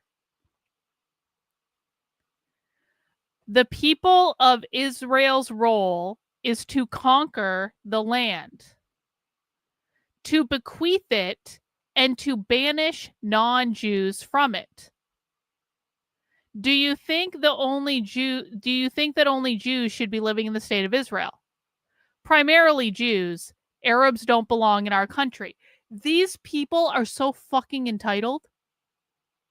And again, I don't have any special affinity towards Arabs. I'm just putting myself in their shoes to be like, okay, I'm living on a plot of land. I own this land. I tend to this land. My family's always been on this land. And then all of a sudden, these fucking cults, this religious cult just comes and sets up shop out on my land. And they said, our book tells us that this land is ours and that it is our role to conquer this land and to kick your asses off of it. And then conservatives are like, I just don't understand why Palestinians are upset. It's the Jews' land. Like, no, it's actually really not there. Like, it's actually not. ולא אכפת לך שיקראו לך גזען? אני גזען, אני אומר כל בוקר I'm בתפילה, a racist. ברוך אתה השם Oh. שלא עשני גוי. אני גזען, אני אעצור טרמפ ליהודי. What?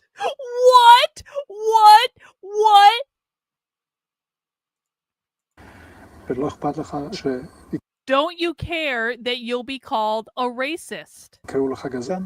אני גזען, אני אומר I'm a racist. Every morning I recite the prayer. כל בוקר בתפילה, ברוך אתה השם. Thank you, God, for not creating me a Gentile. By Gentile, they mean all of you. They mean me too. All non-Jewish people. Thank God for not creating me a Gentile. They are racist against people who are not Jewish. And they're admitting, like, bro!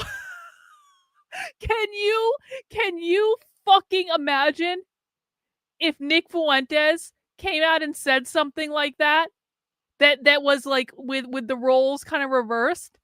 That would get clipped and shared all over the internet. Can you imagine if some conservative politician said this? Just like, I mean, really think about this. Can this is like,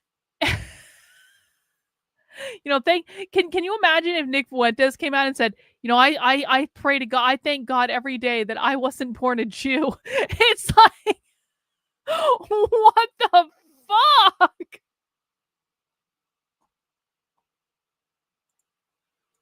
השם שלא עשני גוי. אני גזען, אני אעצור טרמפ ליהודי, ואני לא אעצור טרמפ לערבי, כי אני גזען. ואני גם אעסיק רק יהודים, ולא אעסיק ערבים, כי אני גזען.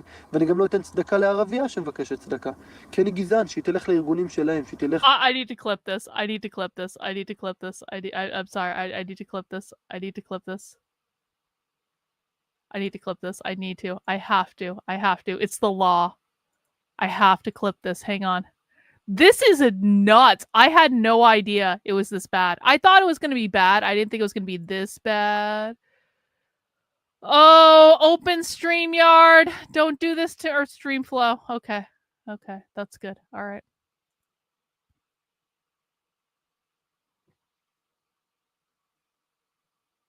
Come on, Clippy Clip Tool. Come on. Don't do this to me, Stream. No, don't do this to me, Streamflow. Don't do. Oh my God. Streamflow, this is not the time to mess up. I believe in you. I know you can record this for me. Oh, it's not going to do it. It's not going to do it. Hang on. Hang on. Maybe I can quit it and restart it. Hang on one sec.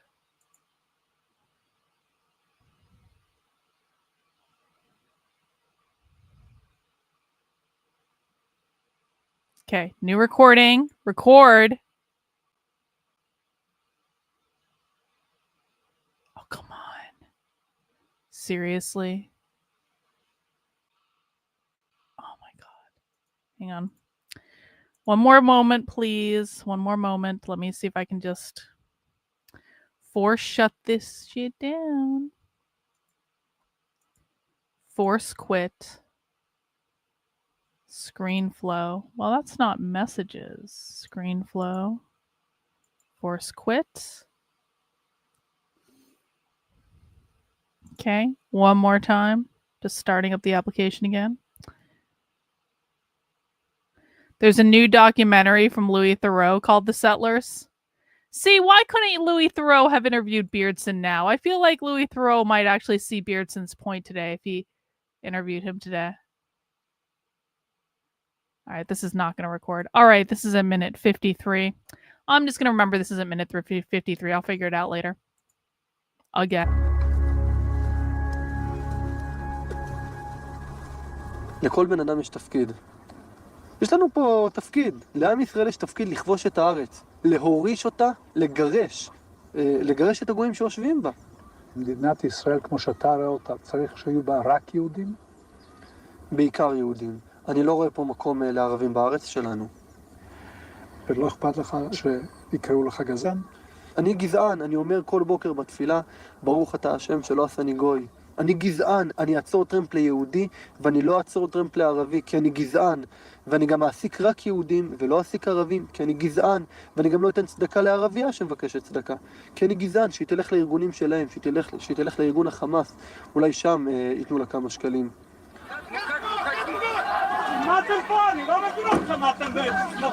God's chosen people right there. God's chosen people. They literally view Arabs as like subhuman beneath them. Everyone understands this, right? And I think we've all seen this play out over and over and over again. But let's make no mistake. It's not because of October 7th.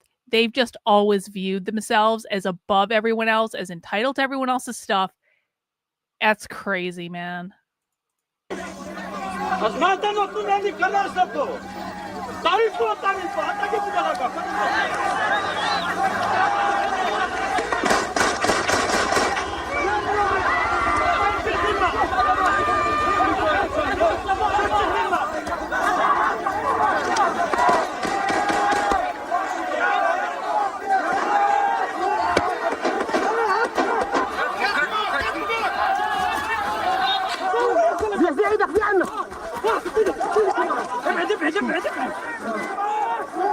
בסופו של דבר הערבים צודקים, הציונות תהיה תוקפנית.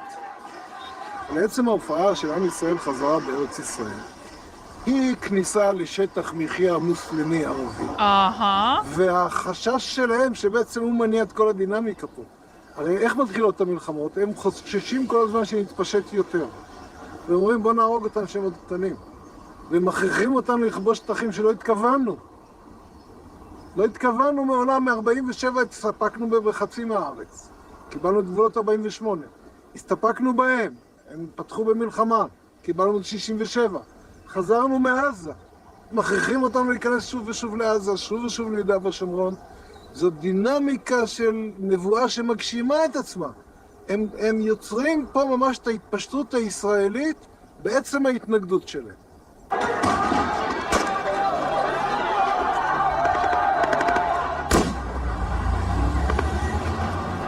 The first uprising in the occupied territories, the Intifada, erupted in December 1987 and appeared on television screens around the world. Intifada! The Palestinian boy with a stone in hand was presented as David, and the Israeli soldier as Goliath. At the same time, the settlers, forced to move around in armored cars, saw themselves as victims. Of course they did. Of course they did. The Hundreds of settlers were the Palestinians were shot victims. and killed, but the Intifada went on for years. They were the victims of First everything. Intifada was when the Palestinians in the West Bank realized that if they don't rise up, then their whole land, then the terminal disease of the settlements would eat them up.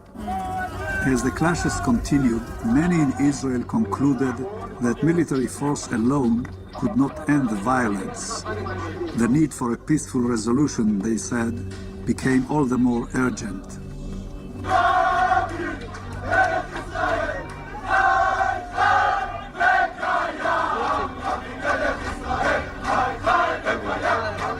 In 1992, Yitzhak Rabin was elected prime minister for a second time and froze all settlement construction.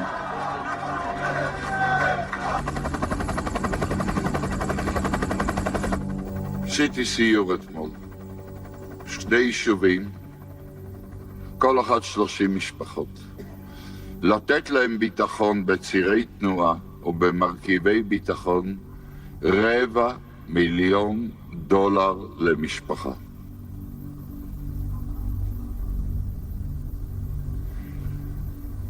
לא אדבר על סכומי העתק שידרשו לתת ביטחון ליישובים שלא נותנים ביטחון לנו. A year later, Rabin and Arafat engaged in a peace process aimed at reconciliation and fulfilling the right of Palestinians to self-determination. The Oslo Accords, signed in Washington, included a commitment by Israel not to build any new settlements. במסגרת הסכמי אוסלו נקבע שהשטח יחולק למעמד משפטי של A, B ו-C. A אומר שישראל מעבירה את כל הסמכויות לידי הרשות הפלסטינית. לעומת זה בשטחי B, ישראל מחזיקה בסמכות גוברת לביטחון של ישראלים.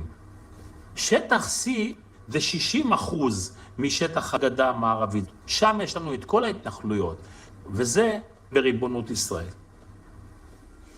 רבין באוסלו אומר, התנחלויות זה הסיפור האחרון, זה האייטם האחרון למשא ומתן. הוא אומר, זה אמצעי לחץ שלי מול הצד השני.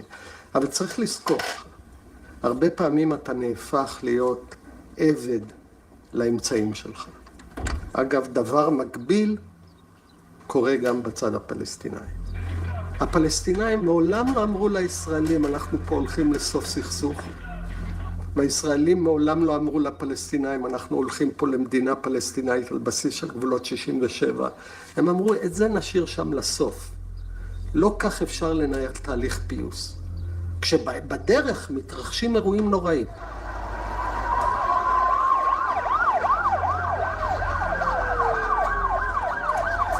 ישראלים אמרו, תסביר לנו איזה תהליך שלום זה כשפה אוטובוסים מתפוצצים לנו ברחובות.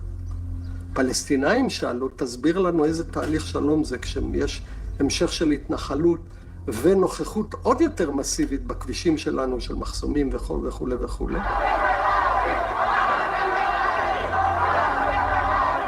Stop Oslo and Save the Land became rallying cries for the settlers and their supporters.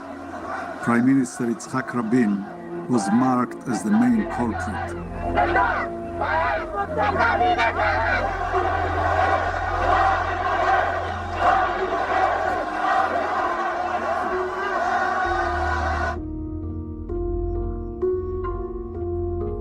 On a wintry Friday in February of 1994, Dr. Baruch Goldstein of Kiryat Arba headed for the tomb of the patriarchs in Hebron. Beforehand, Goldstein told friends he had a plan for ending Why am the I Oslo frozen? process. I'm frozen. I don't know why. Hopefully it comes back. Hopefully you guys can still hear me. Why am I frozen? Can you guys hear me? Why am I frozen? Oh, I think I'm back. Okay. שותף לישראל ולישמעאל, חילל יהודי את קדושתה של מערת המכפלה.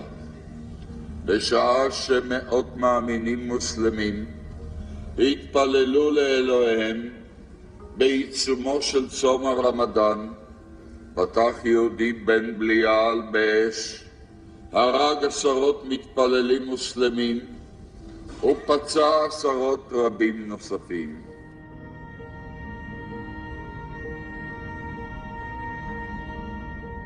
לו ולדומיו אנו אומרים היום, אתם לא חלק מקהל ישראל.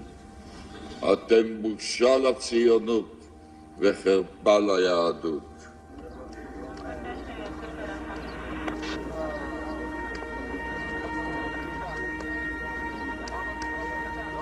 האדם צנוע, צדיק בכל מעשיו, תלמיד חכם גדול, עוזר ליהודים, ערבים, חיילים, אזרחים, גברים, נשים. עכשיו, ברוך גולדשטיין הלך למערת המכפלה בערב פורים, והוא שמע שמה מעבר למחיצה, אללהו אכבר, אטבח אל יהוד. אז הוא הבין שמחר זה יהיה היום ההוא, ועשה את מה שעשה.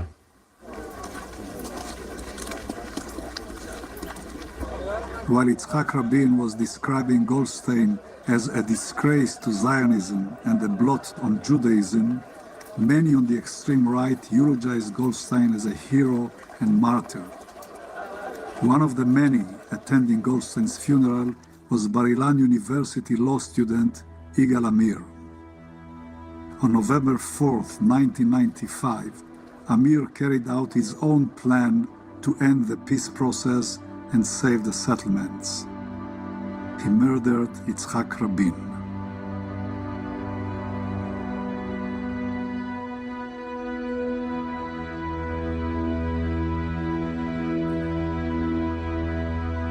Rabin was dead, the Oslo process was blocked, and the settlements designed to prevent Palestinian territorial contiguity escalated ongoing frictions along the B and C area lines.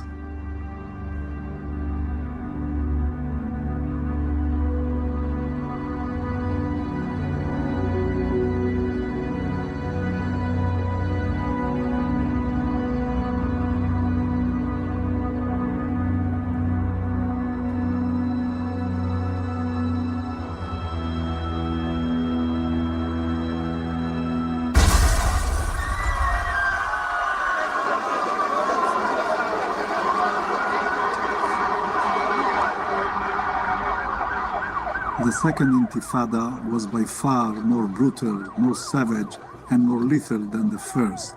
More than 4,000 Palestinians and 1,000 Israelis were killed, among them 200 settlers. The ongoing violence and the settlers' demand for better protection led to the construction of hundreds of kilometers of separation barriers, bypass roads, tunnels, and bridges.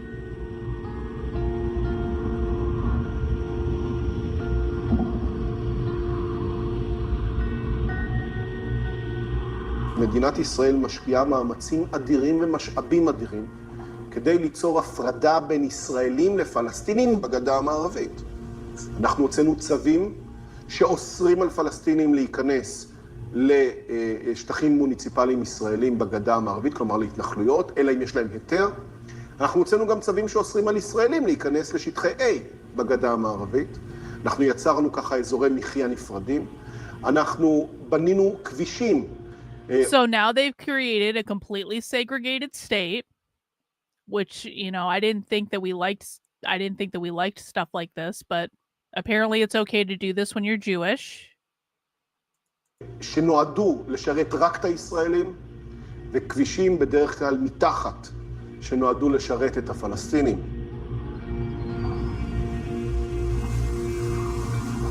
This is the Palestinian city of Beit Jala. And the idea of this very expensive 2 tunnels and bridge is to shorten the distance for these settlers and make it possible for them to reach their settlements and Jerusalem in a matter of 8 minutes.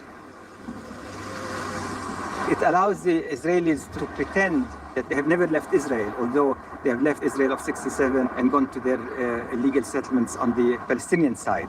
They are able to move from these two places, from Israel to the West Bank, without feeling that they have moved away from sovereign Israel.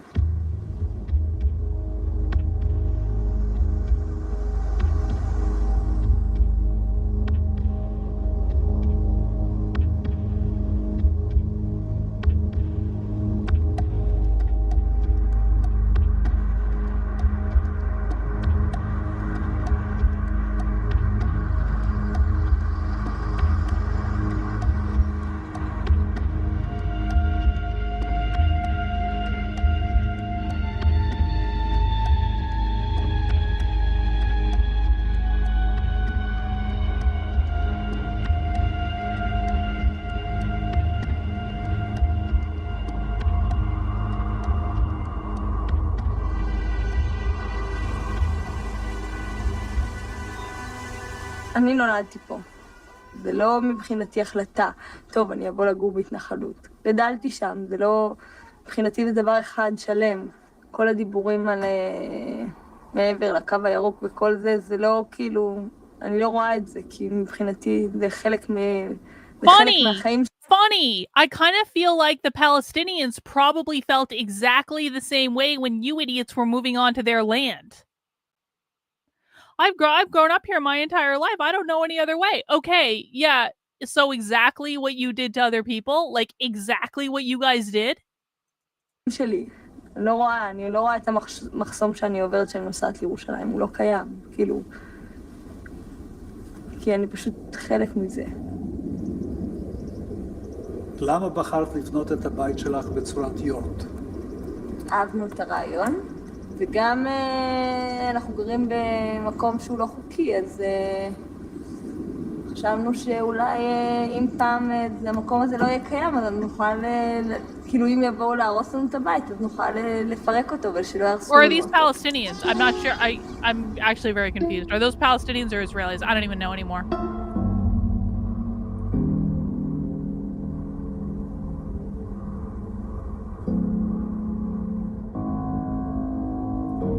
Because if those are Palestinians, I'm like, yep, okay, yep. هاي أودلة هاي عورتها ورا يجي عين أبوس عراق بورين.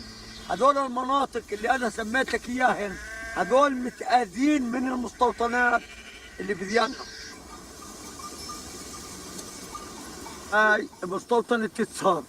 هاي المستوطنة آخر اعتداء إلها بلو رشوا الزيتون مبيد وحركوا الزيتون وهو واقف بدون قص. So now the Israelis are burning down their trees. חווארה שאנחנו עוברים בו, זה הכביש שבעצם מוביל ליישובי גב ההר.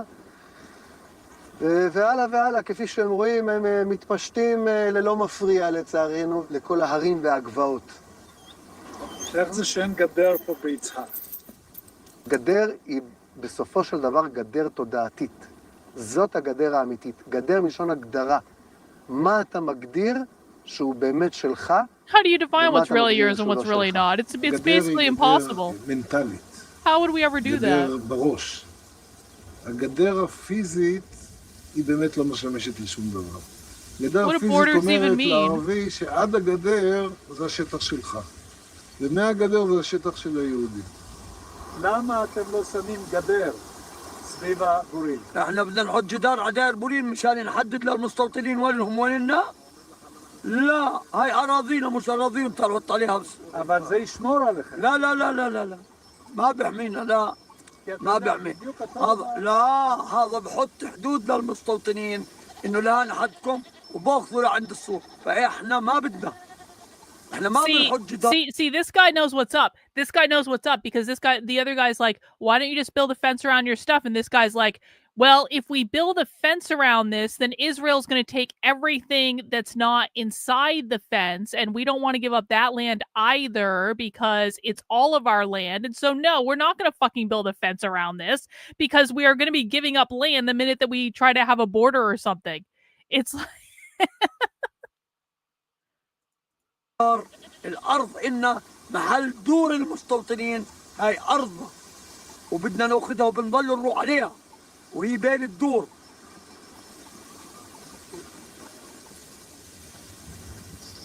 השכנים שלי במורות הגבעה חיים 1000 פעמים יותר טוב מאותם שכנים במורות הגבעה, כמו שאתה ואני זוכרים את זה אחרי מלחמת ששת הימים. הם חיים פה מצוין, חיים פה יפה מאוד, חיים פה יותר טוב מרוב מדינות ערב. אנחנו לא עושים להם שום דבר רע, אנחנו לא מזכים להם עד רבה הפוך.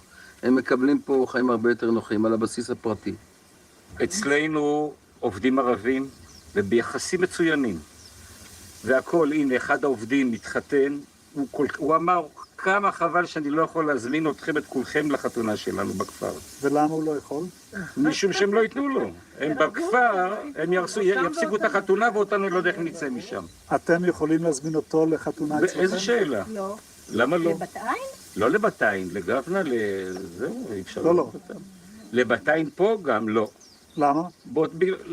פחות, זאת אומרת, בוא נגיד ככה, הם ינזקו אולי פחות, אבל גם יש פה התנגדות לדברים האלה. אם אתה יכול להזמין פלסטיני לפה, אפשר להזמין... לא, אי אפשר להזמין. יהודי אי אפשר. אם יש לי חברים, כן? נו.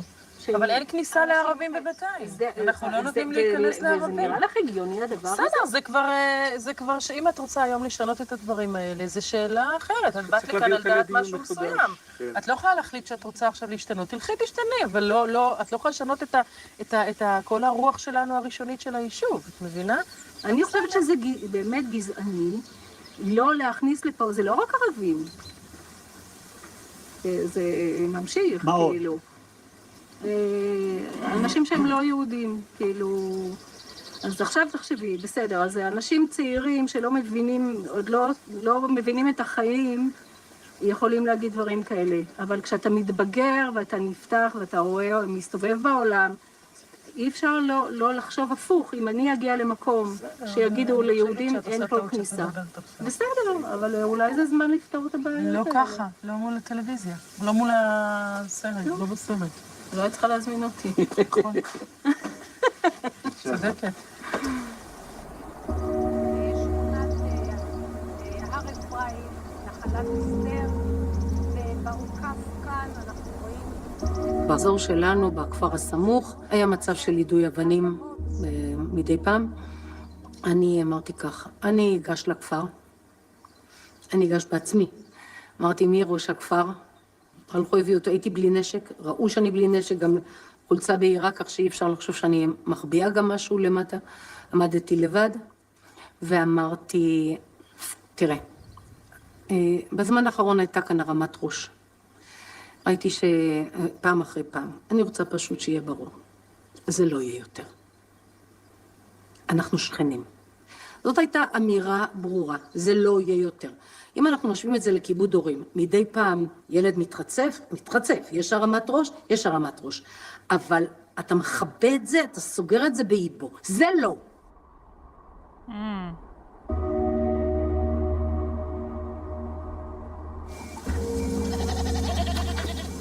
كيف الحال؟ بتمتر بين هان؟ 300 متر هيك. وكيف الوضع معهم السلطانين هون؟ قلنا ندخل مشيكة ومدي عليهم برابيج مي. وهون وين موجودين هلا؟ شو؟ ممنوع ولا لا؟ بمنعوكم ولا لا؟ المستوطنين؟ الشارع من هان للشيك. مين بمنعوا؟ اليهود الجيش بتحاوم. כאשר יש שתי קבוצות שחיות בשטח אחד והן מובחנות בהגדרה באופן רשמי מבחינת זכויותיהם הפוליטיות, זכויותיהם הכלכליות, זכויותיהם המשפטיות, כן? והמפתח להבחנה הזאת הוא שרירותי לחלוטין, או השאלה היא נולדת להם ערבייה או לא. איך אתה רוצה לקרוא לזה? זה מריח כמו אפרטהייד, זה נראה כמו אפרטהייד, זה נשמע כמו אפרטהייד, אז קוראים לזה אפרטהייד, כן, אז לא קוראים לזה בהולנדית, קוראים לזה, אתה יודע, בעברית ישראלית קוראים לזה כיבוש פלוס התנחלויות. המשפט המודרני מבוסס על הרעיון שהוא חל טריטוריאלית. אם אני נוסע לאמסטרדם, ובאמסטרדם מותר, למשל, לעשן מריחואנה, אז גם אני, כשאני באמסטרדם, מותר לי לעשן מריחואנה. החוק העתיק החוק הקדום, המשפט הקדום היה מבוסס על מעמד אישי, כלומר, חוק אחד ליהודים, חוק אחד ללא יהודים, חוק אחד לנשים, חוק אחד לגברים. היום המשפט המודרני הוא טריטוריאלי. בגדה המערבית החזרנו את החוק הקדום. החלנו על אנשים לפי מוצאם הלאומי חוקים שונים. Oh, so double standard, complete double standard for all non-Jews. Okay. אנחנו מדברים על שני דברים. אחד זה... You're going to tell me that Israel is not a colorblind meritocracy? You don't say. Guys, if you're enjoying the documentary watch party, we're watching a documentary called The Settlers. Please make sure to mount the like button for me if you would be so kind. I'm doing pretty minimal commentary because I'm just trying to read subtitles and take it all in. I hope you are enjoying this. I will be streaming tomorrow at 5 p.m. If you want to see some real life far left revolutionary socialists, we will be stream sniping some revolutionary socialists in Seattle tomorrow at 5 p.m. for our Red May culmination spectacular. So come and join us on the channel. I stream Monday through Friday at 5 p.m. Eastern time. We talk about all sorts of stuff. אי שוויון בזכויות הפוליטיות, והשני זה אי שוויון בזכויות הכלכליות. היחס בהכנסה לגולגולת בין ישראל לבין הפלסטינים הוא בערך 1:20. אנשים לא מבינים שאי אפשר לקיים קהילה או קהילות כשהפער הוא כזה. פער כזה אפשר לשלוט רק בכוח. אבל עד שאנשים יבינו את זה, ימותו כאן הרבה אלפי אנשים. Hey, thanks for gifting a membership. Let's see who Nick gifted a membership to. Blasterbot, welcome as a member of the channel. You are eligible to come to our spy streams as a result, so please pay attention to the community chat tab if you are a member on the channel for upcoming spy streams. Мне кажется порою, что солдаты с кровавых не пришедшие полей. The West Bank has become home to thousands of Jewish immigrants from all over the world. The Israeli law of return grants all Jews moving to Israel automatic citizenship, including those settling in the occupied territories. Oh.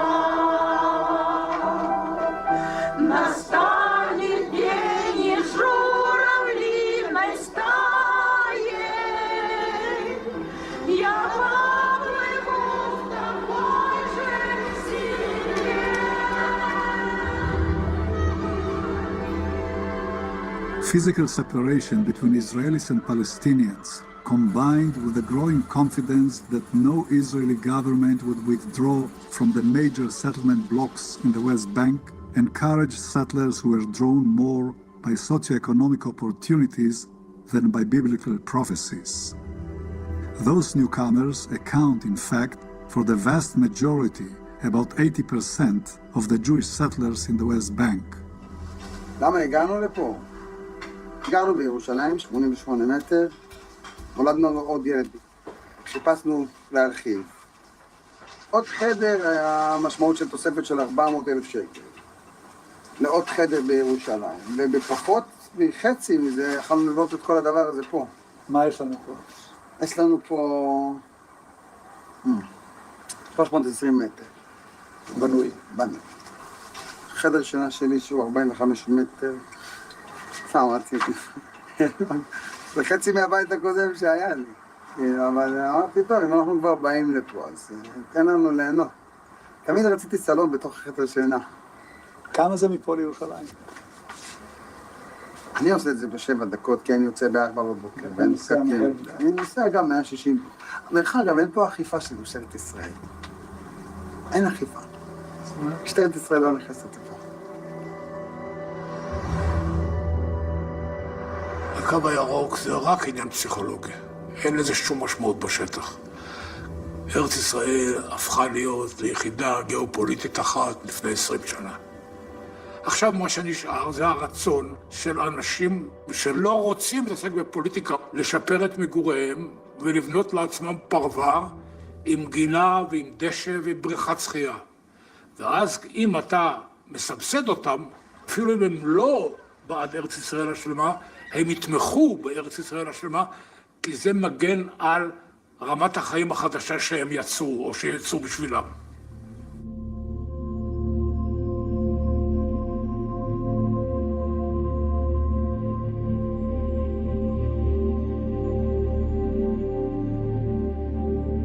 After the Oslo Accords, Israel was committed not to build any new settlements.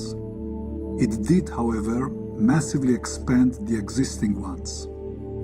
At the same time, a new form of settlement emerged, the outpost. More than 100 outposts appeared across the West Bank, considered illegal not only by the international community, but by the Israeli government as well. That's nice.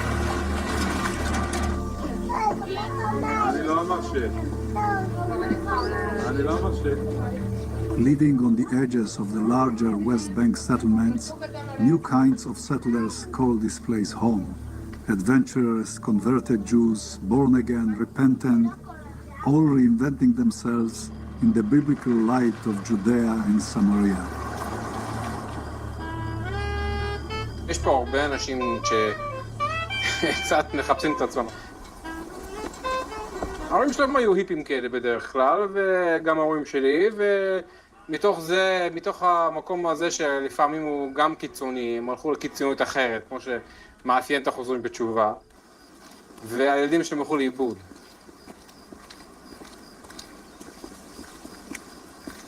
לקחנו איזה אוטובוס ישן, קנינו אותו, והפכנו אותו לסלון קלות.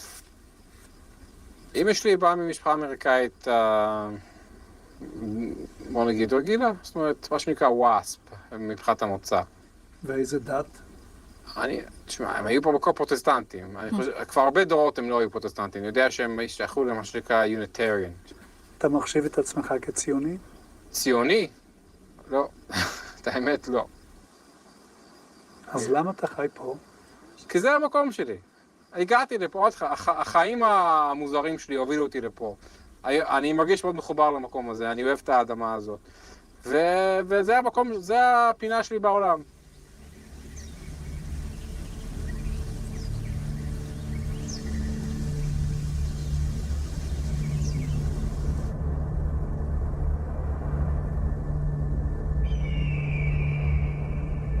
אני אדוני אלוהיכם, אשר הוצאתי אתכם מארץ מצרים, להיות לכם לאלוהים. אני אדוני אלוהיכם, אמת. אני חושב שהארץ היא של אלוהים, היא לא שלי. היא ארץ של אלוהים, ואני אורח כאן, והשכן שלי מהכפר ממול הם אורחים של אלוהים, ולכן יש לנו סיכוי להסתדר עם אחד מהשני. כי יש לנו מארח אחד, שיש לו מקום לשנינו. לכן אני לא חושב שהארץ היא שלי בשום מובן. אני אורח כאן.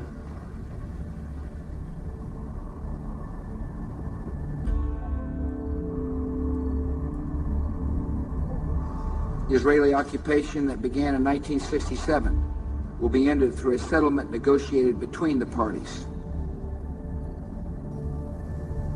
And consistent with the recommendations of the Mitchell Committee, Israeli settlement activity in the occupied territories must stop.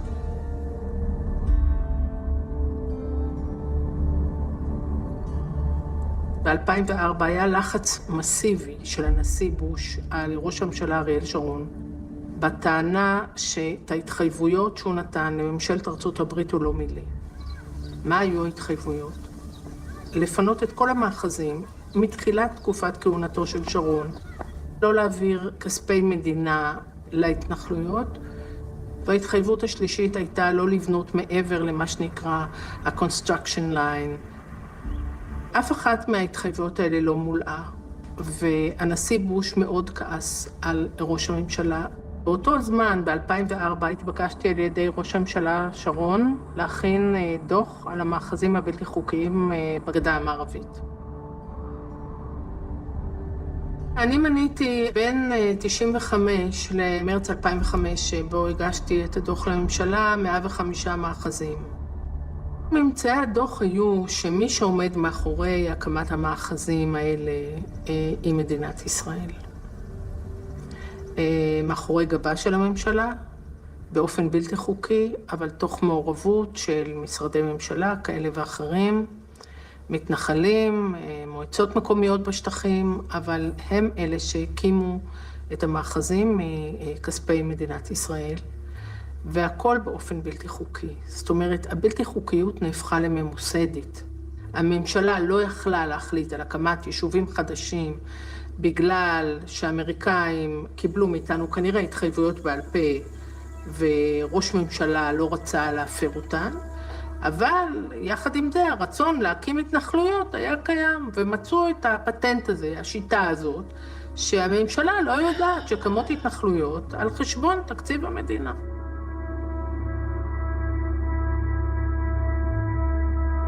Sasson's recommendations were never implemented. While the government continued to finance settlements and outposts in the West Bank, Sharon had another plan to stifle international condemnation and domestic discontent.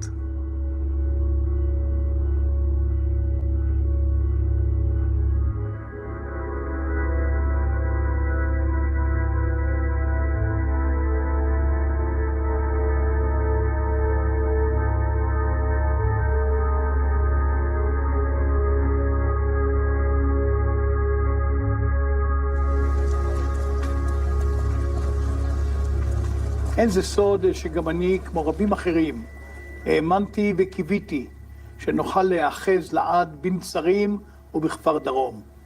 אך המציאות המשתנה בארץ, באזור ובעולם, חייבה אותי להערכה אחרת ולשינוי עמדות. לא ניתן להחזיק בעזה לנצח. Oh, you don't say.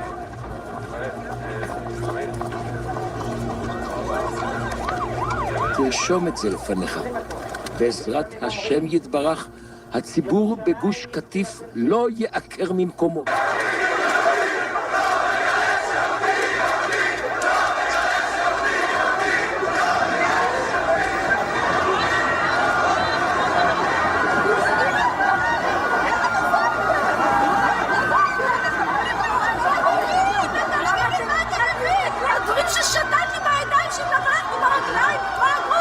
קח אותה בבקשה לאוטובוס, קח ילדה יהודיה כמו שהגויים עשו לנו, קח עם הדגל המזופת הזה, עם הדגל הזה.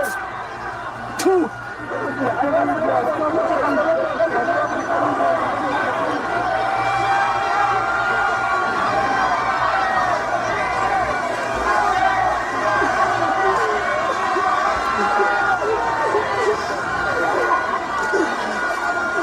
Oh, they're wearing a scarf.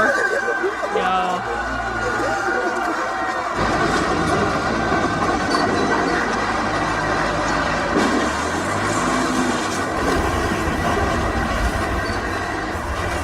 הרבנים אמרו, זה לא יקרה. תתפללו מספיק חזק, תאחזו בקרנות המזבח, ואם תתפללו מספיק חזק, זה לא יקרה. היו לא תהיה. וזה קרה.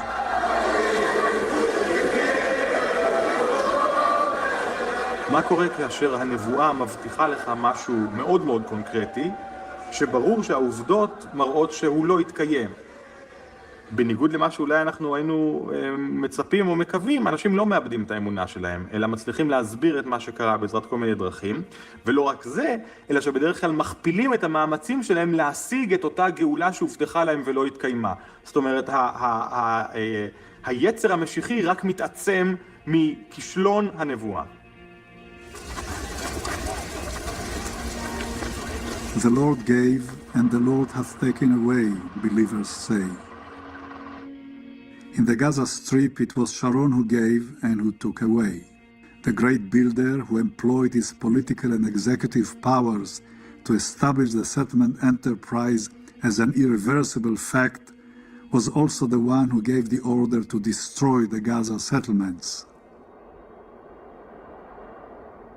בחברה הישראלית ובעולם כולו ראו את עזה כמקדמה על חשבון השלום.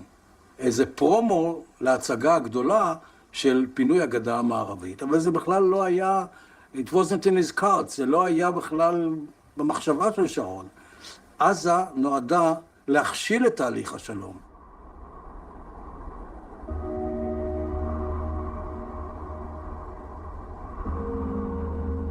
A year after the disengagement, Hamas took Gaza over, but the West Bank settlements continued to flourish. Since the evacuation of 7,500 settlers from the Gaza Strip, more than 150,000 new settlers have arrived into the West Bank. Wow.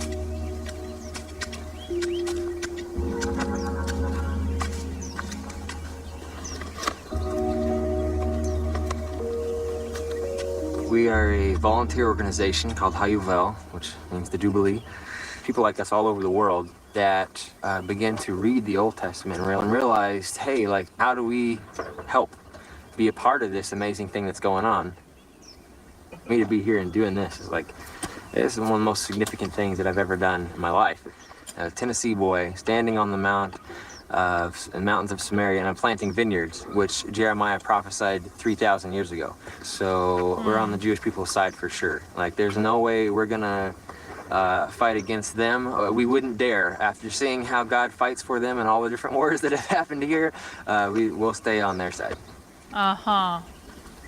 Israel was created by God, and God has given them the land, and they do not occupy that land. They own that land. Wow. John Hagee is the founder of Cornerstone Evangelical Church in San Antonio, Texas.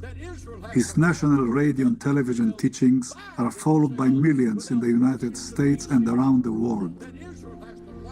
Even if controversial among settlers, evangelical support of the settlement enterprise is undeniable.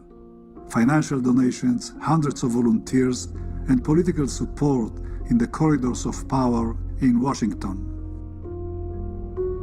Don't you find yourself a bit conflicted to be to this area where there is so much animosity between the Palestinians and the Israelis? It doesn't affect us at all. We don't see it at all. It seems like it's a different world. You know, when you're here, everything's peaceful, everything's wonderful. We bring our families, our children, and it's not a war zone here.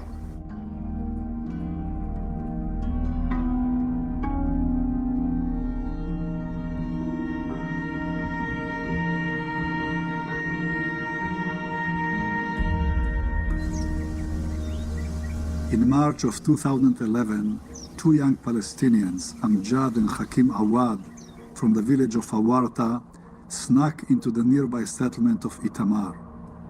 They entered the home of the Fogel family in the middle of the night and stabbed to death Ehud and Ruth Fogel and three of their young children. During his interrogation, Amjad Awad, who initiated the murders, said that he wanted to give God something that God would like. ראיתי אמא שוכבת עם הפנים כלפי הרצפה. Okay, let me just ask something. I basically remember my entire life, I've been taught that Muslims are dangerous and that Muslims want to hurt me and that Muslims want to kill me and that I should be afraid of Muslims and I shouldn't like Islam and Islam is an extreme religion and all this stuff. Now, I'm not suggesting that I necessarily think Islam is good. But what I will say is I have never in my life encountered a Muslim person that has actually treated me badly. Now, it could very well be that maybe I just haven't encountered very many Muslim people. Okay, that's fine. I will say that I have actually worked with Palestinians. The shaman that I went to Peru with was a Palestinian. There were other Palestinians that were on that trip. And they had families there. And so I wasn't treated any which way by them at all. I have been treated very badly, and I would argue extremely unfairly, by a lot of Jewish people. Like, not all Jews, of course. I don't judge all, the people in any one group by the sins of a few. But if I had to add it up over the years, especially in the last, not even after October 7th, but even before that, like having been, kind of a public person in politics, I have been treated very, very, very, very badly and very unfairly by a lot of people who happen to be Jewish. A lot of people who accused me of doing things I never did. A lot of people who took what I said out of context to try to smear me and defame me, planning hit pieces on me, losing their shit on Twitter over the fact that I made a joke about Jewish soda, saying I should be deported for making a joke about Jewish soda, saying I should be raped for making a joke about Jewish soda. I've never had a Muslim say that I should be raped for anything. I have, on more than one occasion, had Jewish people say I should literally be raped because I made a joke that they didn't like. And again, I treat all people as individuals. I will not judge you based on whatever group you were born in. I don't particularly care. It doesn't matter. I judge you based on your behaviors. I guess my point is that, is it possible that, maybe Islam isn't the most friendly religion in the world to the West? I can get behind that. But is it possible that Muslim people and Arabs were never really our primary enemy? Like, do they actually want to hurt us is my question. Because my impression about like Muslim countries is kind of like, just leave them alone. Just leave them alone. I mean, honestly though, like, if we just literally just fucking left them alone and stopped interfering on behalf of Israel, would Muslim countries even have any reason to be upset over us? Would like Arab countries, would they even be upset with us over anything if we literally just left them the fuck alone?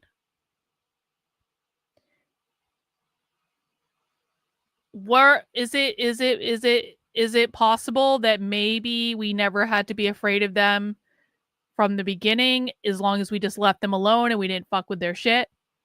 Is that like, I'm honestly asking because I've been thinking about this a lot. I'm like, I don't really know why I'm afraid of Arabs. I mean, not that I'm afraid now, but like, I don't really know why that is a thing because I've never had any personal about it. And like my lived experiences and everything, and I can say that, but it just kind of seems like we're interfering in something that, wasn't started by us. And maybe there's reasons that the Arab countries are kind of pissed off about the whole thing, especially the Palestinians and, countries that are close to them. I'm just putting that out there. I don't know.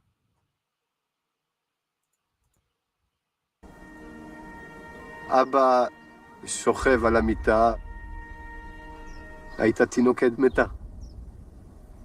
ואז ראיתי ילד מנענע את הכתף של אבא שלו ומנסה להעיר אותו. הוא לא הבין כמנומדי שהוא לא הבין שאבא שלו לא היה בין החיים. אז כשהרמתי אותו, אז התמלאתי בדם, כאילו הילד היה כולו...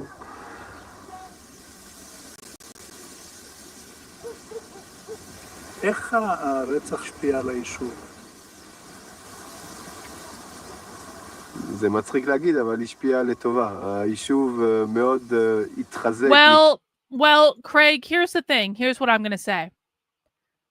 When I'm being told that I'm anti-Semitic because I don't want to unequivocally support anything that, like everything that Israel wants to do, I'm not being told I'm anti-Zionist. I'm being told I'm anti-Semitic. And so if I'm going to be lumped into a batch of people based on where they're saying that I hate Jewish people, which I don't fucking care if people are Jewish. But if they're saying that, then why can't I say Jewish people? Because they're not calling me anti-Zionist. They're calling me anti-Semitic. מבחינת אוכלוסייה ובנייה בוא נגיד ככה, כל הפרמטרים של חיים תקינים רק עלו מאז אותו אירוע.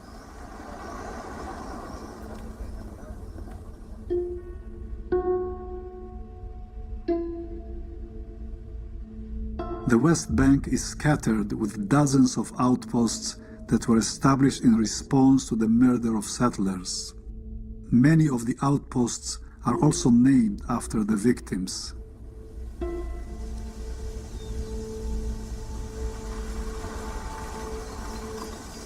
An outpost is just like a really small settlement, apparently. Oh.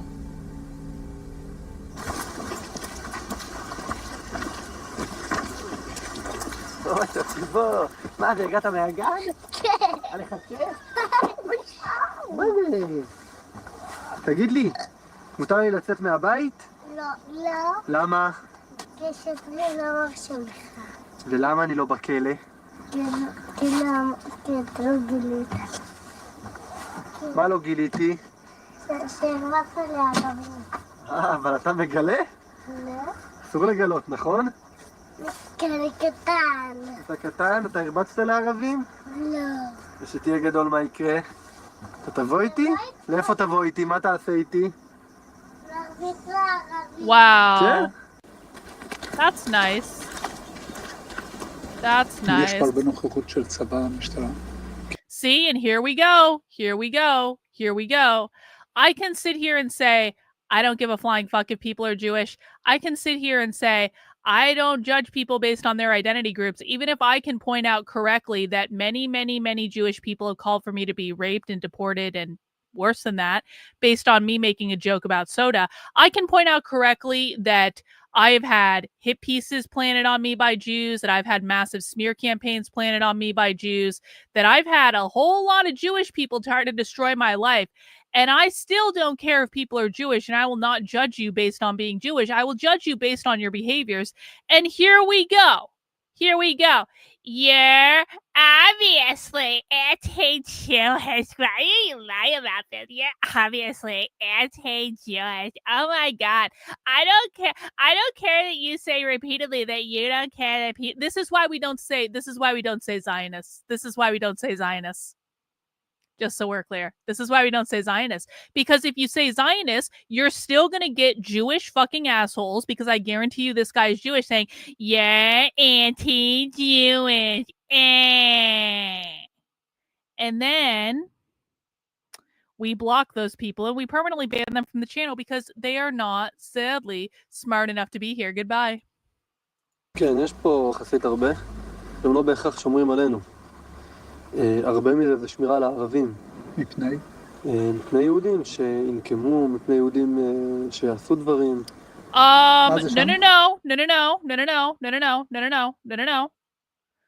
Jewish is a race. Jewish is an ethnicity. Jewish is a race. And in fact, you may not have been here earlier, Craig, when a Jewish person flat out said they were racist. And they flat out said that they were racist against anyone who wasn't Jewish. And they flat out said that they wouldn't go out of their way. They wouldn't help Arabs and they wouldn't support Arabs and they wouldn't do anything for Arabs. They wouldn't even pick up an Arab woman on the side that was stranded on the side of the road because they're Arab and and this was a racist Jewish person talking. So nope, sorry. The documentary contradicts that. Nope, sorry. קוצרה, אפשר לראות שם אפילו את המסגד שלהם שנשרף ממש לפני כשנתיים. איך הוא נשרף? הם אומרים שיהודים הציתו אותו. מה אתה אומר? אני לא יודע.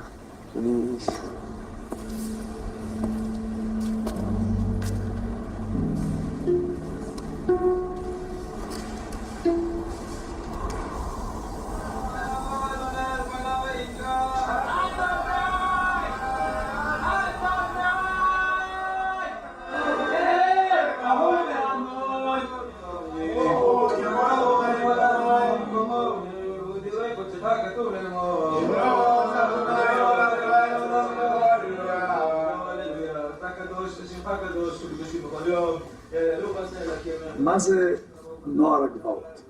זה החלוצים של היום, זה אלו שממשיכים את התפקיד של המבוגרים שהתעייפו. אנחנו נמאס לנו מזה שכולם תקועים בתוך הגטאות, בתוך היישובים, מוקפים בחומות ולא מוכנים לצאת החוצה. ואנחנו יוצאים אל המרחבים, אנחנו נלך איפה שאנחנו רוצים, במקומות שרגל יהודי לא דרכה שם שנים, אם לא עשרות שנים, מאות שנים. Wait, and now they're acting like they're the ones that are trapped? Are you serious? זה הנוער שהשמאל אוהב לגנות כדי להשחיר את ההתיישבות. במציאות זה החלוצים שנמצאים בחזית של הציונות וההתיישבות בארץ ישראל. אלה שתי הקצוות. מה שמעסיק את הראש שלי, אחי, זה העברת השרביט. What race are Jewish people? What race do you think Jewish people are? We're stopping the entire documentary just for you because you are not listening. Listening is fundamental on this channel, Craig. What race do you think Jewish people are? Do you think Jewish people are white? Do you think Jewish people are black? Do you think Jewish people are Arab? Do you think Jewish people are Asian? Do you think Jewish people are Latino? What race do you think Jewish people are? We're waiting for your answer, Craig. We are waiting for your answer. No. Not the question I asked you, Craig. I just told you that if you're going to be on my channel, listening is fundamental. And I asked you a very specific question, and I expect you to answer the question that I asked you because, as I previously established, I am the queen fascist dictator of this channel, and you are here by my consent. And if I ask you a question in the chat, then you will answer the question that I'm asking you. What race are Jewish people? What race do you think they are?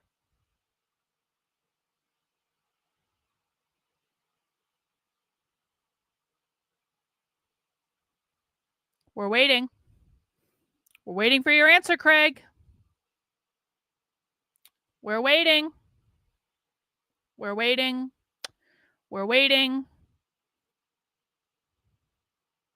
What race are Jewish people?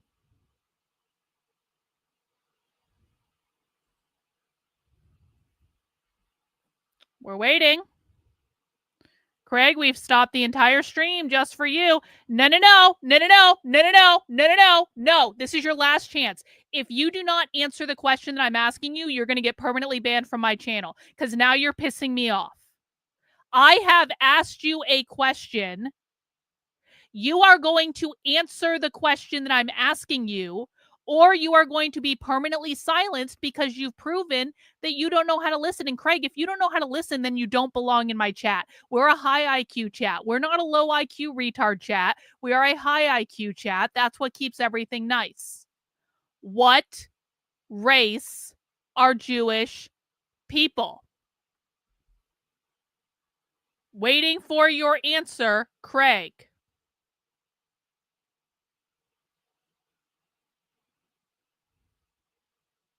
What race are they considered if, as you say is true, Jews are not a race? What race are they considered to be? No, that's not the correct answer, AJ. And I'm also not asking you, AJ. I'm not asking you. I'm not asking anyone but Craig. What race are Jewish people? Hey, thanks, Steve-O. Support for Karlyn. I'll have to check this out from the beginning. It's a good documentary. It has subtitles. We don't like subtitles so much, but it is a good documentary. Craig, we're waiting. You have 30 seconds to answer me before I permanently ban you from the channel. What race are Jewish people? And in the meantime, I've asked ChatGPT. So I actually have the answer based on AI. And I'm assuming AI is smarter than like all of us because it's AI. Craig, we're waiting for your answer, bro. What race are Jewish people? You think they're not Jewish? What race are Jewish people?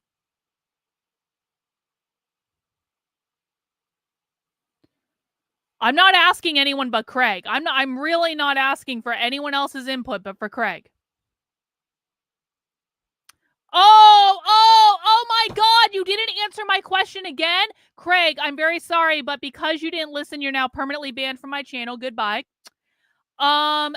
According to ChatGPT, when I asked ChatGPT what race are Jewish people, ChatGPT says Jewish people are not defined by a single race. Judaism is primarily an ethno-religious group, which means it includes both religious and ethnic dimensions.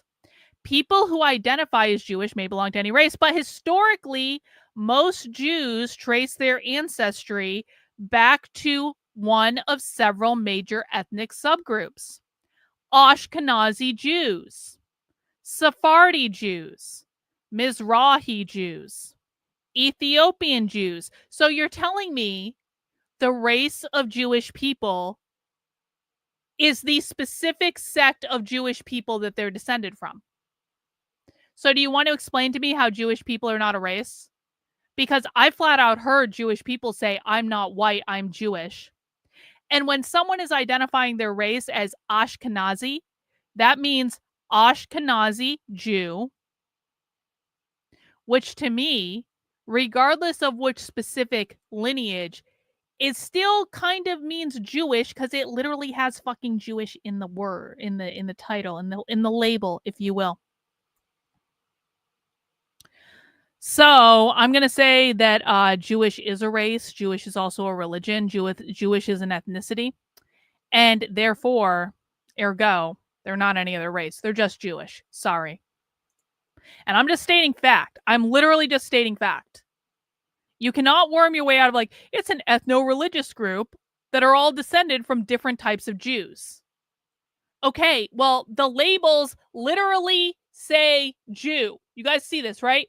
The labels literally say Jew. The race is Jewish. I'm not trying to be mean. I'm just stating exactly what AI says. It's not my fault what the AI says. If people don't like it, they can go cry to ChatGPT. People always think I'm joking about the banning thing. I'm really... By the way, people, especially new people, they always think I'm joking about the banning thing. I'm absolutely not joking about the banning thing. If you are not capable of answering a very specific question when it's posed to you, it is extraordinarily disrespectful to me, and you're on my fucking channel. If I ask you a question, you're going to answer the question I ask you, and if you don't want to do that, you don't have to be here. But it's my house. I make the rules.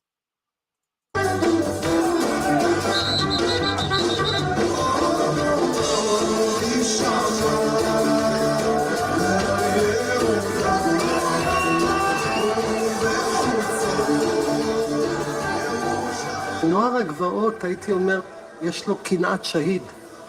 זה קנאת השהידים היהודים, כן? יש פה איזו תנועה של צעירים שאומרת, תראו את הפלסטינאים, השהידים, עם כפיות ועם סכינים.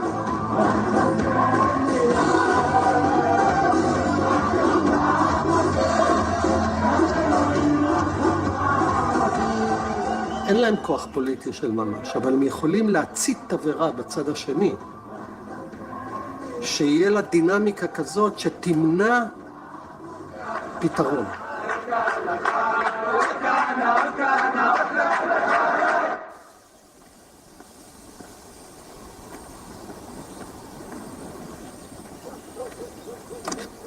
למה ירחיקו אותך מהגדה? התנכלות פוליטית. הרי על הפעילות שאנחנו עושים. אנחנו בונים יישובים, זה מאוד מפריע להם. אנחנו מקימים גבעות, הקמנו את רמת מגרון, מעוז אסתר, כל מיני מקומות כאלה שמאוד מאוד מאוד מפריע להם. אתה רואה, אני אתן לך דוגמה למה זה מפריע להם. ברק אובמה בא לארץ לפני שנתיים או משהו כזה, לילה לפני כן הרסו ברמת מגרון. עכשיו תגיד, את מי מעניין רמת מגרון? זה צריף, מעט ליפול יותר מפה. את מי זה מעניין? אין שם משפחות, אין שם חשמל, אין תשתיות, אין מים. ואתה רואה שזה מעניין את נשיא ארצות הברית. וכשנשיא ארצות הברית מתנגד לך, איך זה מרגיש? זה נותן לי הרגשה שאני בדרך הנכונה. ומה בשלב הבא? לא רק להקים יישובים ביהודה ושומרון, אלא גם לעבור לעבר ירדן המזרחי ולכבוש אותו ולבנות בו. אבל בעבר הירדן המזרחי יש מדינה אחרת, יש ירדן. הכל זמני. Oh, yeah, okay, so it's not just about the Palestinians. גבולות התורה. מה הם? מנהר פרת עד חידקל, מגיע כמעט עד עיראק. Oh, they want to occupy everywhere. Oh. אני לא, אל תתפוס אותי על המילה. I had no idea that that was the case. גבולות ההבטחה הם המרחב שבין הנילוס והפרת. מה שעם ישראל יוכל לכונן בתוך המרחב הזה, זה מימוש של גבולות ההבטחה. גבולות ההבטחה ניתנו כאופציה שבתוך המרחב הזה כל מקום אשר תדרוך כף רגליכם בו, לכם יהיה. ארץ ישראל עתידה להתפשט על כל הארצות, אחת מהנבואות. כל מקום שנכבוש ונחליט שהוא ארץ ישראל, הוא יהיה ארץ ישראל. Yeah, the whole greater Israel thing, exactly, yeah. האנשים הללו מבקשים למתוח את גבולות המדינה לפי שיטתם, השקפתם, בלי החלטה של ממשלה שמבטאת את רצון העם שבחר בה. והם קובעים לציבור שלם איזה מין מדינה תהיה לו. הבעיה היא שזה לא רק הגבולות, הבעיה היא שזה המהות של המדינה. היכן שדמוקרטיה ויהדות מתנגשים, העניין היהודי גובר. יכול להיות שהעם היהודי מקים על עצמו גולם, שהוא לא יכול אחר כך, בגלל הגולם הזה, להתמודד בצרכים הכי אלמנטריים שלו. תראה, השאלה ביחס לדמוקרטיה וההלכה בתורה היא מורכבת, כמו כל דבר בחיים. בוא נגיד ככה, מי שחי על פי תורת ישראל לא מתפעל מהדמוקרטיה. זאת אומרת, זו טכניקה של שלטון שקיימת היום. היא לא הייתה קיימת כמו שהיא לפני 200 שנה נניח, והיא כנראה גם לא תהיה עוד 200 שנה. אנחנו ניצבים היום בפני איזשהו פרדוקס בלתי פתיר, שאי אפשר יהיה לחבר את ארץ ישראל השלמה, את מדינת ישראל הדמוקרטית ואת מדינת ישראל היהודית. זה פשוט לא ילך. זאת אומרת, המשולש הזה, אחד מהצלעות שלו תהיה חייבת להישמט. או שמדינת ישראל תהיה ריבונית בין הירדן לים, ואז היא לא תהיה יהודית, או לא תהיה דמוקרטית, כי הדמוגרפיה כמובן תכריע בעניין הזה. או שמדינת ישראל תצטמצם אל תוך גבולות 67 ותשמור על יהדותה והדמוקרטיות שלה מכמה בחינות אגב.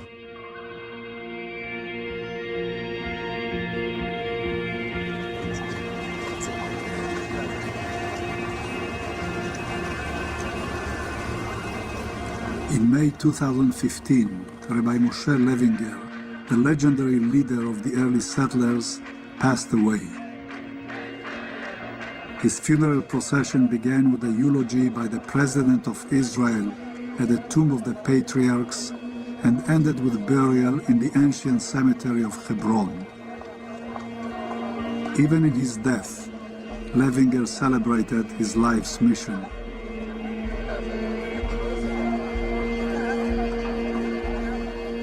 עם השנים ההתנחלויות רק הולכות ומתחזקות. אז אם הם פה כבר 50 שנה, למה לא עוד 500? תביט, אני היום בן 88. אתה יכול לומר, אם זה יחזיק 88 שנה, למה לא 880? זה לא נימוק. אני לא במצב שאני יכול להגיד לך איך זה ישתנה ומתי. אבל אני יודע שזה לא יכול כך להימשך.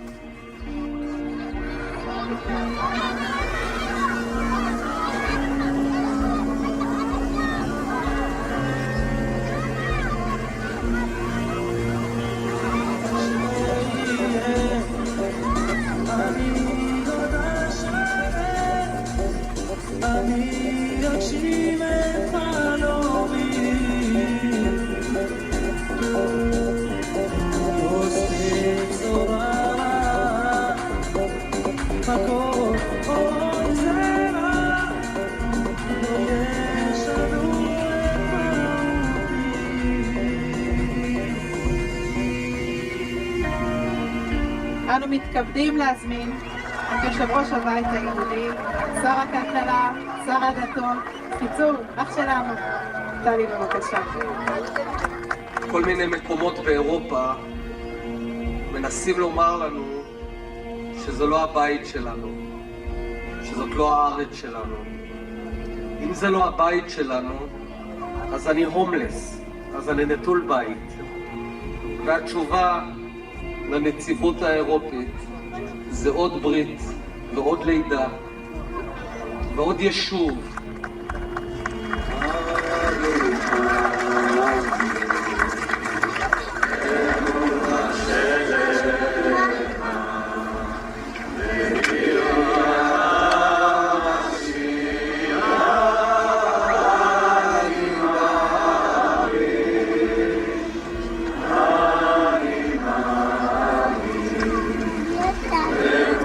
Thanks, suspicious bird.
I feel much more educated about what the settlement issue actually is. Then again, guys, if you just joined, we're just watching a documentary called The Settlers, which is inside the Jewish settlements in the West Bank. I thought that was a highly informative use of our time. Now, of course, it is a documentary and they're presenting a narrative like everyone else does. So I recommend people consume a variety of content to decide what you think is the truth. We have watched Zionist documentaries on this channel. We have now watched a very much not Zionist documentary on the channel. And so, we're just consuming different information and people can decide for themselves what they think about it. Now, I'm going to go take a little bit of a break, but it is Tuesday. And on Tuesday nights at 9 p.m. Eastern Time, we do a little show on my channel called Disenrage. And tonight for Disenrage, we are going to be watching some videos about how to channel spirit. And we are going to visit our friend Daniel, because Daniel gave a whole interview about how to channel, and Daniel teaches classes on how to channel. Daniel's the one that does that really weird channeling where he reaches his hands above the sky and he does all that. He's one of the videos we're going to watch. We're also going to watch Eckhart Tolle. And that's what we're going to do in about an hour and 15 minutes. And so thank you guys for joining me. We will be stream sniping Red May tomorrow. So that's going to be super duper fun. And so join me at 5 p.m. Eastern Time tomorrow. If you don't want to come and learn how to channel tonight, that's okay. That type of spirituality isn't for everyone, and that's fine. But come and join us tomorrow for 5 p.m. We'll be watching radical revolutionary socialism that you will not see anywhere else. And that's all I have for right now, guys. We'll see you later. Take care. Bye.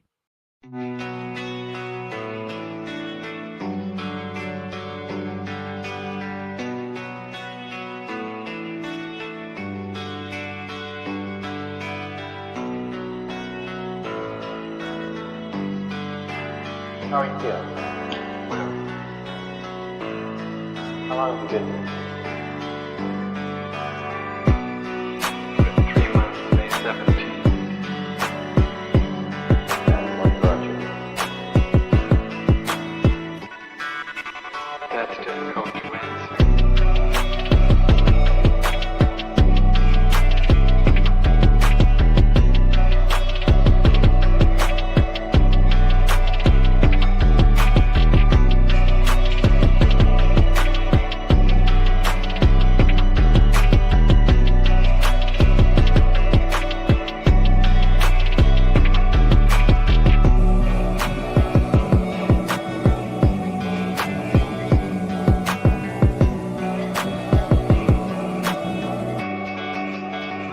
some idea.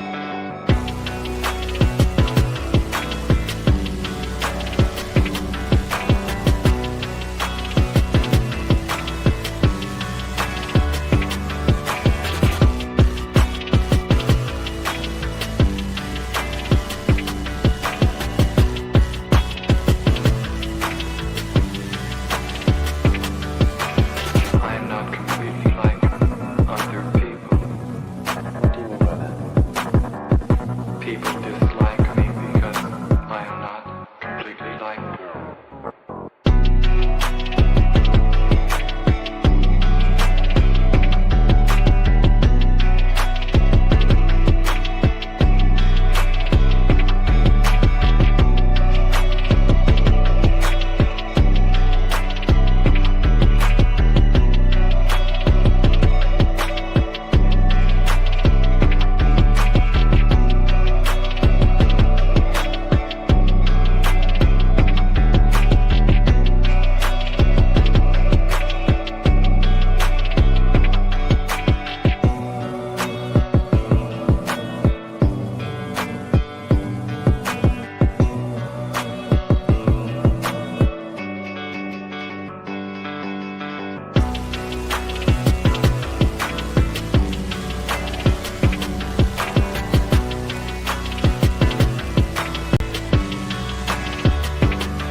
I'm not clear. How is it that playing the piano for people has eventually resulted in your being here in the hospital?